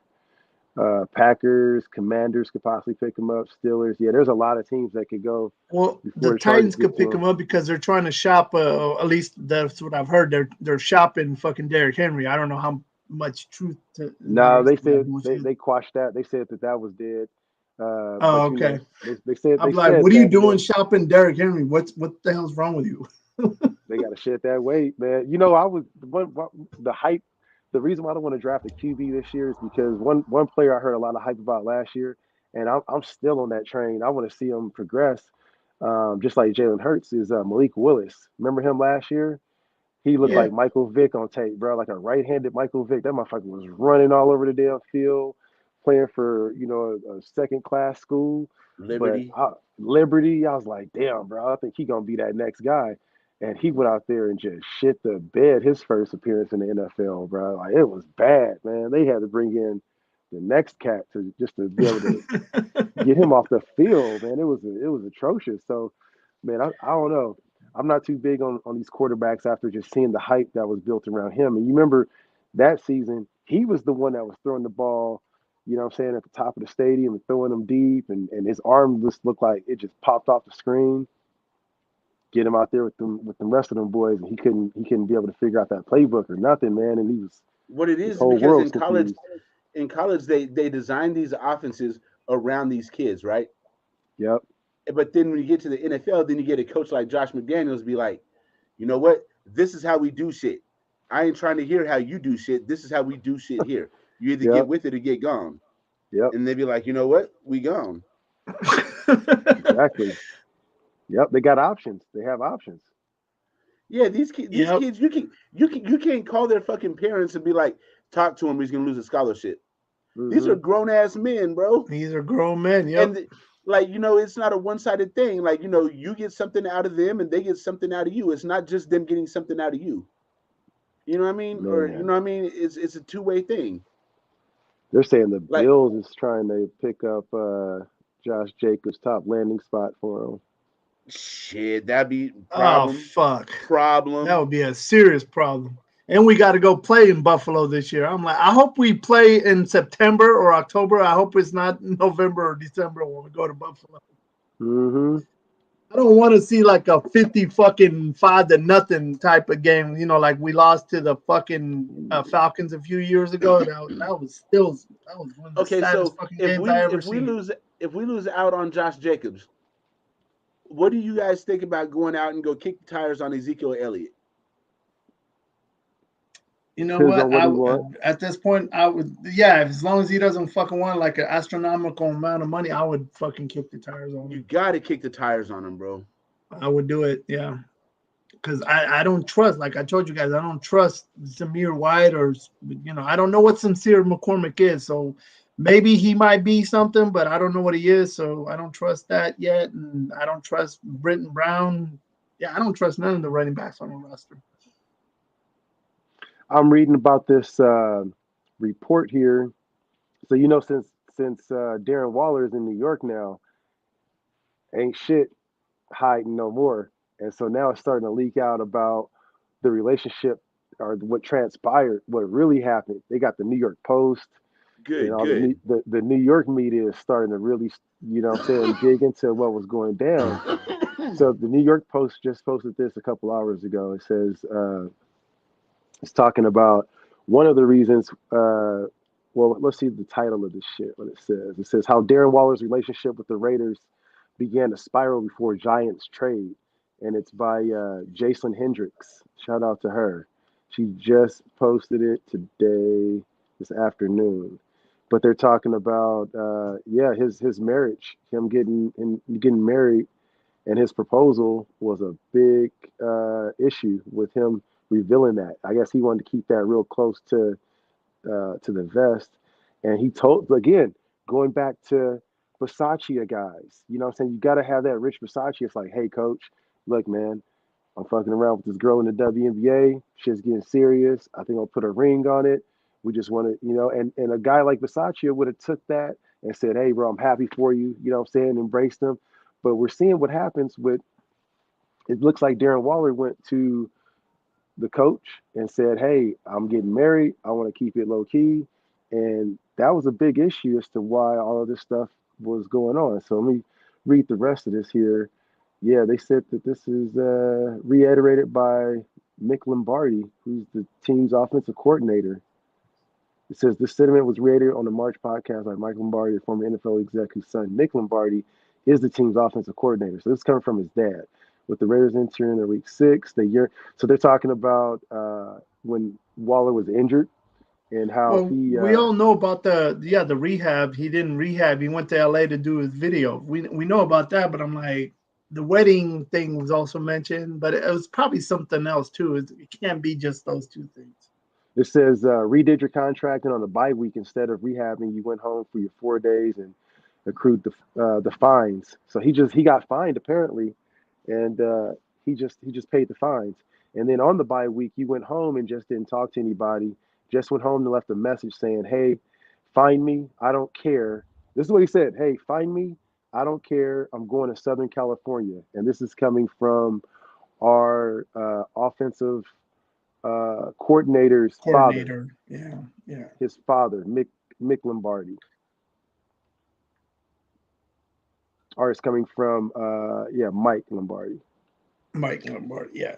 Yep. Yeah, we know about that. Yeah, the pops. Dad, yeah. Because he used to be with the Raiders a long time ago. Yeah, and then it says when asked about his comments last month, he said that Waller explained that at the time he was quietly planning to pop the question to Heidi Plum, who he had started dating in early 2022. He said it was something he wanted to keep ultimately completely private from the team. Why are you hugging on the girl in public then? Why are you going to her games? Sweating her then if you want to keep it, man, we knew what was going down. You in love, bro. Wow. So I guess that was it, man. He said that they was acting some type of way. He told the team, he said, find me. I'm going to SoCal. You guys do what y'all got to do. Cut his phone off, and he dipped. And that was a big issue with the team. So, I mean, again, we thought we're starting to get more insight thanks to this damn New York media. That must be remember when he was supposed to be rehabbing and shit, and then he was at the fucking yeah, and he went down to yeah. Oh, damn. He says, this is what Waller said. He says, so the Thursday through Sunday, which are mandated to get off by the league, that's when I proposed to Kelsey. So I was going there and didn't really want to share with anyone. And I was like, yeah, I'm just going to go here and there. That's where I'm going to be because you're mandated to get Thursday through Sunday off. And that's what he did. So that's when he proposed to her. And then he told Josh McDaniels, and that's how he knew that he was able to know by mistake and tell the reporters what was going on, because he had a Thursday by Sunday off, so he bounced, and so they were sweating him because of all the time when he was injured. He was rehabbing. He was like, "I'm out. I'm going to California." They thought, "Okay, you doing this shit?" So then he went to the coach and was like, "Hey, this ain't me bullshitting going to California to go, make a record. I'm about to get married." And they was like, all right, cool. So then McDaniels went to the press and told the reporters, all because looked like Waller was trying to be able to have a heart-to-heart with Gruden, or not with Gruden, with McDaniels, my bad, with McDaniels, and try and tell him, hey, I'm not slacking. I'm getting married. I'm committed to the team. He leaked that shit, purposefully or not, and he got traded a couple weeks, or that following week. And then he says, this is what Waller said. He said, I eventually told Raiders head coach Josh McDaniels, and that's how he knew he was able to, by mistake, tell reporters that my wedding was happening. But ain't nobody going to play for this coach. Any player would have got with a brain. Wow. He said ultimately he wanted to keep things private, so that's why he didn't tell anybody where he was going from that Thursday through Sunday. I mean, regardless of what happened, we could have had a second round pick last year and they fucking didn't pull the trigger. I'm like, if you're planning on trading a player anyway, why wouldn't you trade for a second and you wait till this year and you get a third and it's like number 100? You know what I'm saying? We could have had a second round pick for fucking Bro, McDaniel for the same reason from the that they didn't Packers. trade Derek Carr for 2 number ones and ended You up know with what I'm saying? We absolutely could have had nothing. 2 number 1 picks last year for Derek Carr. If you're okay, I guess they wanted to see what Carr had left in 2022, but it's like, bro, we went from getting 2 first round picks possibly to nothing. We got nothing. So And that's what dig pisses this. me off. We got nothing. Here's what else is in this report. So it's apparently this is brought up by Waller's Camp, right? They spilling all the beans about what's really going down in the New York media. So this is an insider that's close to Waller. This is from the New York Post. If you guys are just tuning in, it says an insider close to Waller alleged the relationship between the tight end and the Raiders' brain trust of McDaniels and general manager Dave Ziegler turned rocky after the negotiations of his 3-year, $51 million contract extension in September. So as soon as they gave him that contract, they said that they started treating him some type of way. This is coming from Waller's camp. He said as soon as he got that contract extension, they started treating him like a person that deserved $51 million and start treating him indifferently.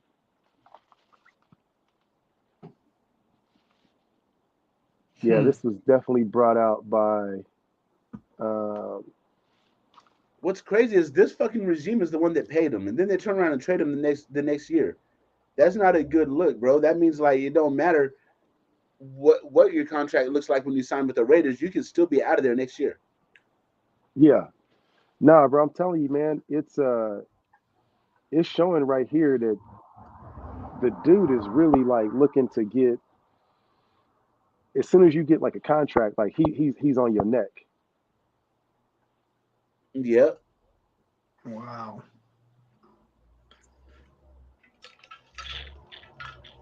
Thank you, Afikazi. Yeah, because I ain't never seen a contract like Derek Carr's where you have that 3-day window to fucking release a player. I had never seen that shit on another quarterback. That's normal. What it is because where that little gap, that 3-day window, was where his original contract ended, and then 3 days later, the contract extension picked up. So for those three days, he was unemployed. I got you. Because it was right in between those 2 contracts. That's why it was like that. Wow. So this is the timeline. So after he basically told the Raiders to fuck off, he wasn't gonna be, he ain't gonna tell them what happened. He said, "Find me." They find him. He went to California for his 4 days. They were fucking with him again because he was trying to take his other 4 days, his Thursday through Sunday off. And he told the coach. The coach went and snitched to the media. Waller got pissed off, felt some type of way about it, and then they were on their honeymoon in Turks and Caicos when Waller found out that he was a member of the Giants. Hey, Moon, you asked for the link. I put it in the chat for you. Did you get it?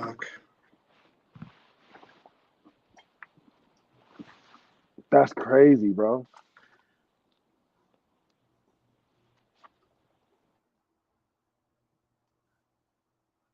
I mean, I just wish Waller never got hurt, bro. What was that? Nobody gonna want to play for this snake ass coach. Man, this is cold blooded. What they're saying right here, though. This is coming from a bit of a scoring heart. And Waller said, this is what he quoted. He said it was a bit of a curveball coming back from one day from the honeymoon.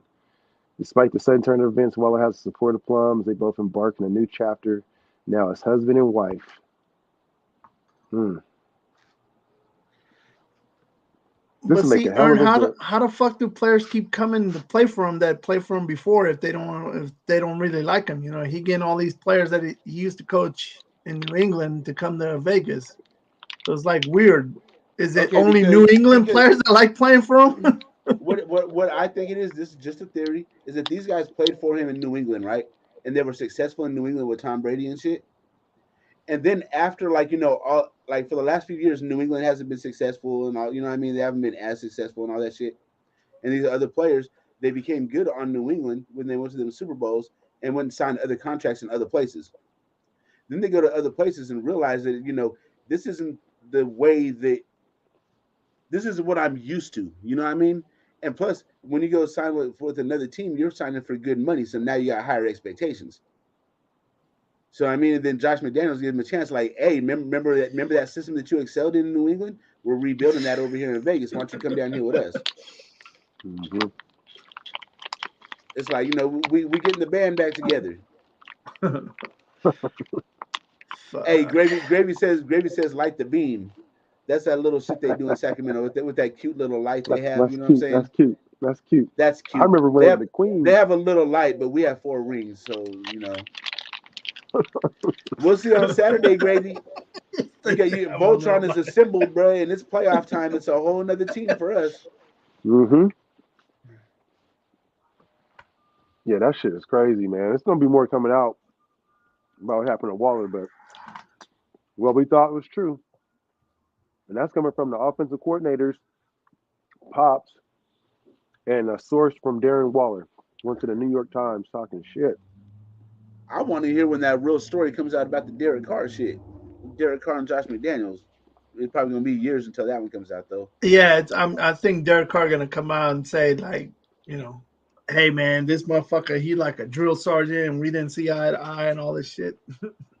Man, If Derek says it, it'll be real nice. Now, if it's in David's book or David says it, it's gonna be like, fuck this dude. Yeah.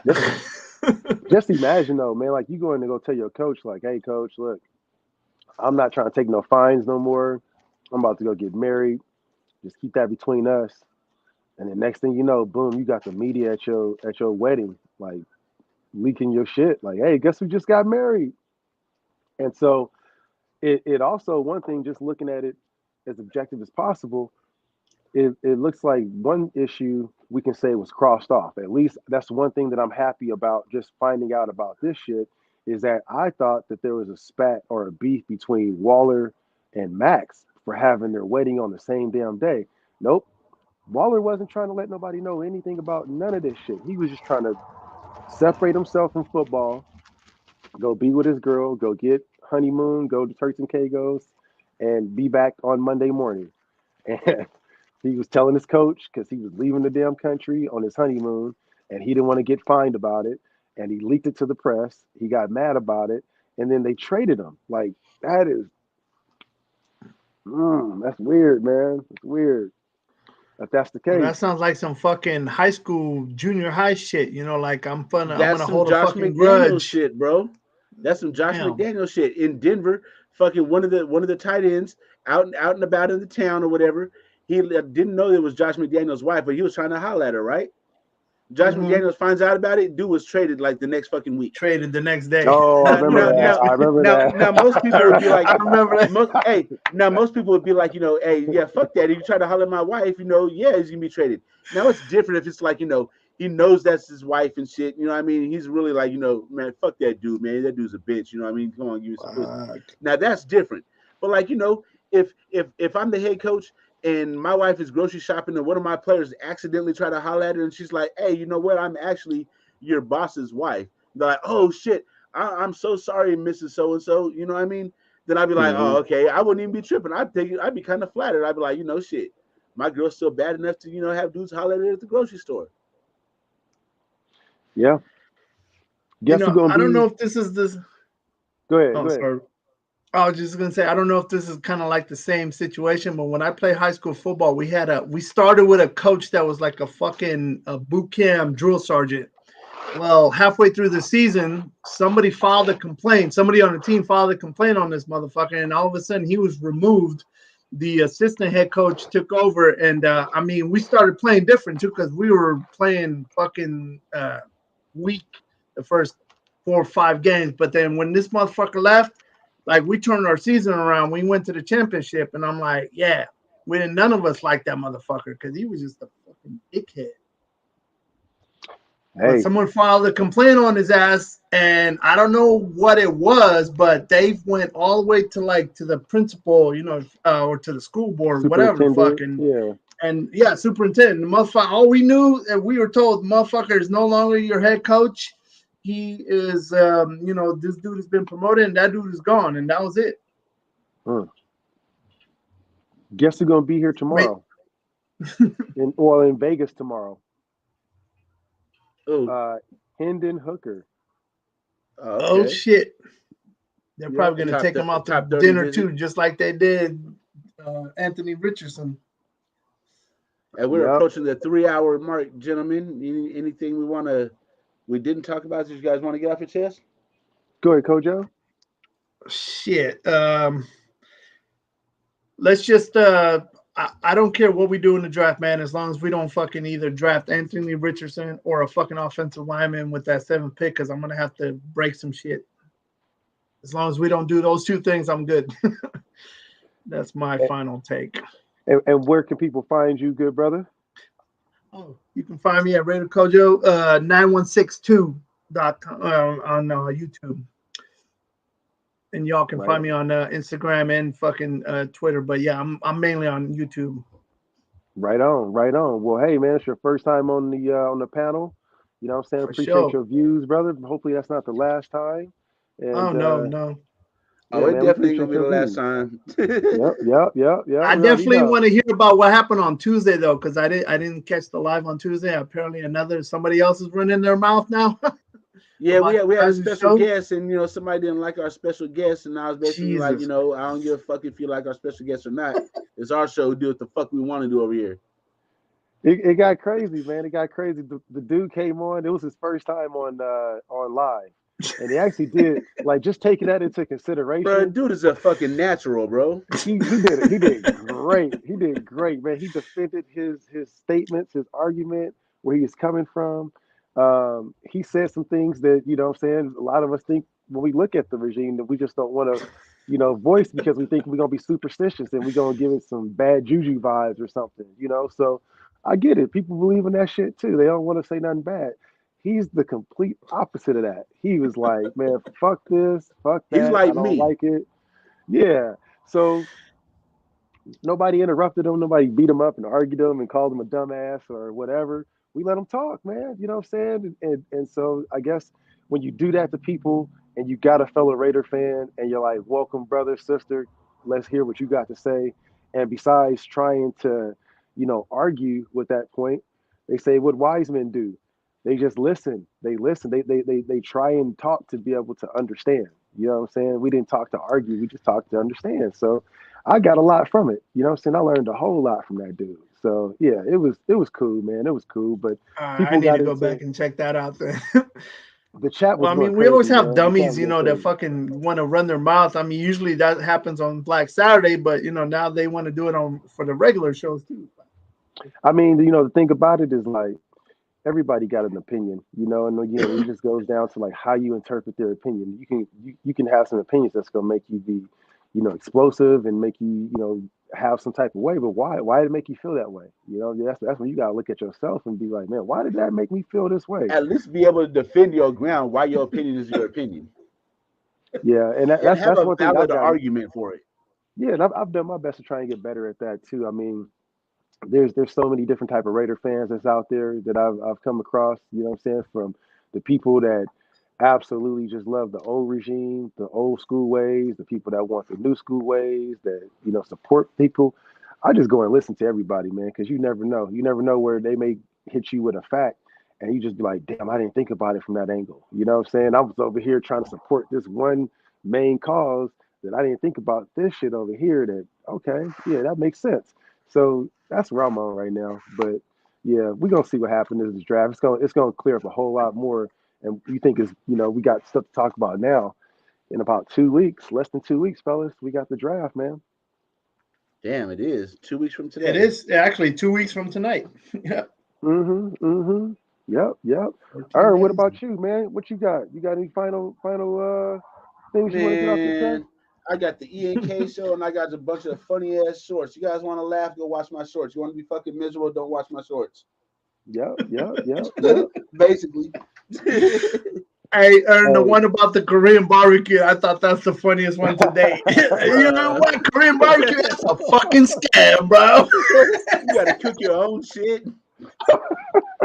Hey, I went to that shit last year. I'm like, are you serious? I gotta cook my own food? What the Hey, that shit. Hey, I'll tell you what, man. I went with some OGs Koreans, man. And if you haven't had the egg, they have something like you can cook an egg on there. They have like a cup of like an egg. That barbecue with like, and it's like almost like a scrambled egg. And I just put a little sea salt on, some pepper, bruh. I was like, whoever came up with this shit, because at first I'm weird about eggs. I don't know about y'all, but if somebody like as soon as I walked up, they're like, "Yo, man, you want an egg bomb?" I'm like, "Nah, bro, that shit sounds Hell gross." nah. That Like, I don't know what sounds the fuck. horrible.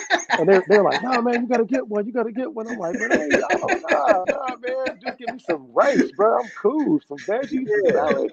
So, and then they came out, and I was like, "Oh, y'all got scrambled eggs in this joint?" And it just comes out in like this hot pot, like this steam, I always call it a steam pot egg. It's like in a hot pot, steam pot egg? Yep. and they just crack an egg in that joint, and you just what I'm saying, mess around with chopsticks as to how you like it. And I was like, oh man, this goes great with barbecue. I didn't realize a damn scrambled egg goes great with chopsticks and Korean barbecue that you Really? got to cook yourself.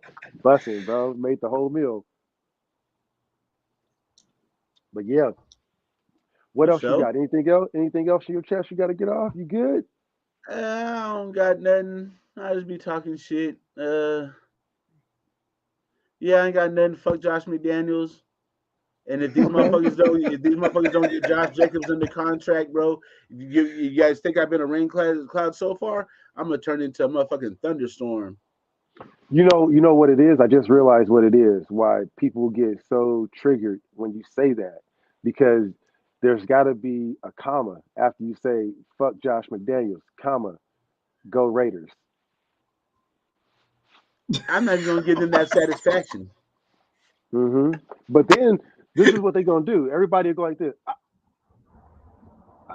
yeah, Yeah. yeah. Now see, but what I be doing, cause I be baiting them, trying to get them to call me a fake fan, and then I can pull out my resume and be like, "Bitch, I was a fan before you was fucking born." You know what I'm So, saying? so I just be baiting them. you sitting there like Mike Tyson sitting there in the alley acting like you drunk with a $100 Yeah. sitting out your pocket and shit. Just Yep. what's up, young fella? Oh my Yep. god, As soon as you that ain't make a even move, I'm fair. gonna hit you with a haymaker. I get it now. I get it. It ain't a rain cloud. It's a fucking tornado. You're like, what is that? I be waiting for somebody to try to call me a fake fan. You notice nobody does. That's facts. That is true. People know their limits with it. That's true. That is true. They can call me a lot of things, but they can't call me that.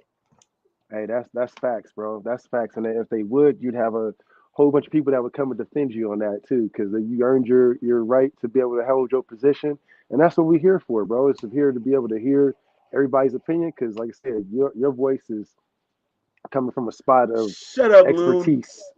This motherfucker's stupid. Of course he gonna do it, man. He gonna He do the said one he said. fake fan, fucking loon. I should have known he was gonna be the one to do it too. Yep. You know he was. As soon as you said oh, I got him. Let me take care of him. Oh look, hey, look who just now popping up talking about I I'm know. back. Oh, Motherfucker, I know. dirty. Watch. Watch. We better get up out of here, but we get the boop. We gonna get him right there. He getting ready to probably start his show here pretty soon too. yeah, Yeah, And but yeah, our man. Yeah, I ain't got nothing else. I guess we're doing 2 days now. For if I'm not doing the earning Kush, I'll be doing double days. So making sure we get some good workout. Because I ain't gonna yeah. lie, that last work, the last live we did, it was like, hey, I can't be sitting there be mad at everybody. So I'm gonna work it out. Motherfucker, y'all think y'all tough? Go work it out. Go do a double day. I'm gonna challenge y'all to push up competition. You wanna go crazy? I'm gonna defend my position. Shit. Hey, if it don't go the Nigga way can't I be mad expected. after doing push-ups. Yeah, exactly, man. I just shake hands, man. You right about your position, man. I appreciate you. You know what I'm saying? So hey, you come up in here, man. Don't be coming here all amped up. Do your push-ups. You want to come yell at Earn and Kush? Drop and do 25 first. You know what I'm saying? Yes, T. I will hit that sled one of these days, bro. But you know what, man? I ain't gonna be doing it on the live, bro. That shit, that's too opportunistic for me, bro. I'm good. I will hit that sled. I ain't been busting on that motherfucking sled in years, bro. So yeah, but other than that, we got the workout show in the mornings. We're gonna be doing a little bit of some extra work at night. Ern, I appreciate you as always as my co-host. Yes, sir. I appreciate your opinions. I appreciate your views if nobody else does. And Thank you, Kojo, sir. thank you for sticking out with us, bro, Oh, for and saying sure. what you have to say. And like I said, in between time, man, let's shit. Like how did Denzel say it, man? Stay hydrated and shit. Just Stay win. hydrated. Yep. And if you guys out there still like, if you listen to the E&K show and you still in Josh McDaniels, I trust, you know who I'm talking to, then this one's for you. Don't do drugs. If you're doing it, stop it. Get some help. And we out of here.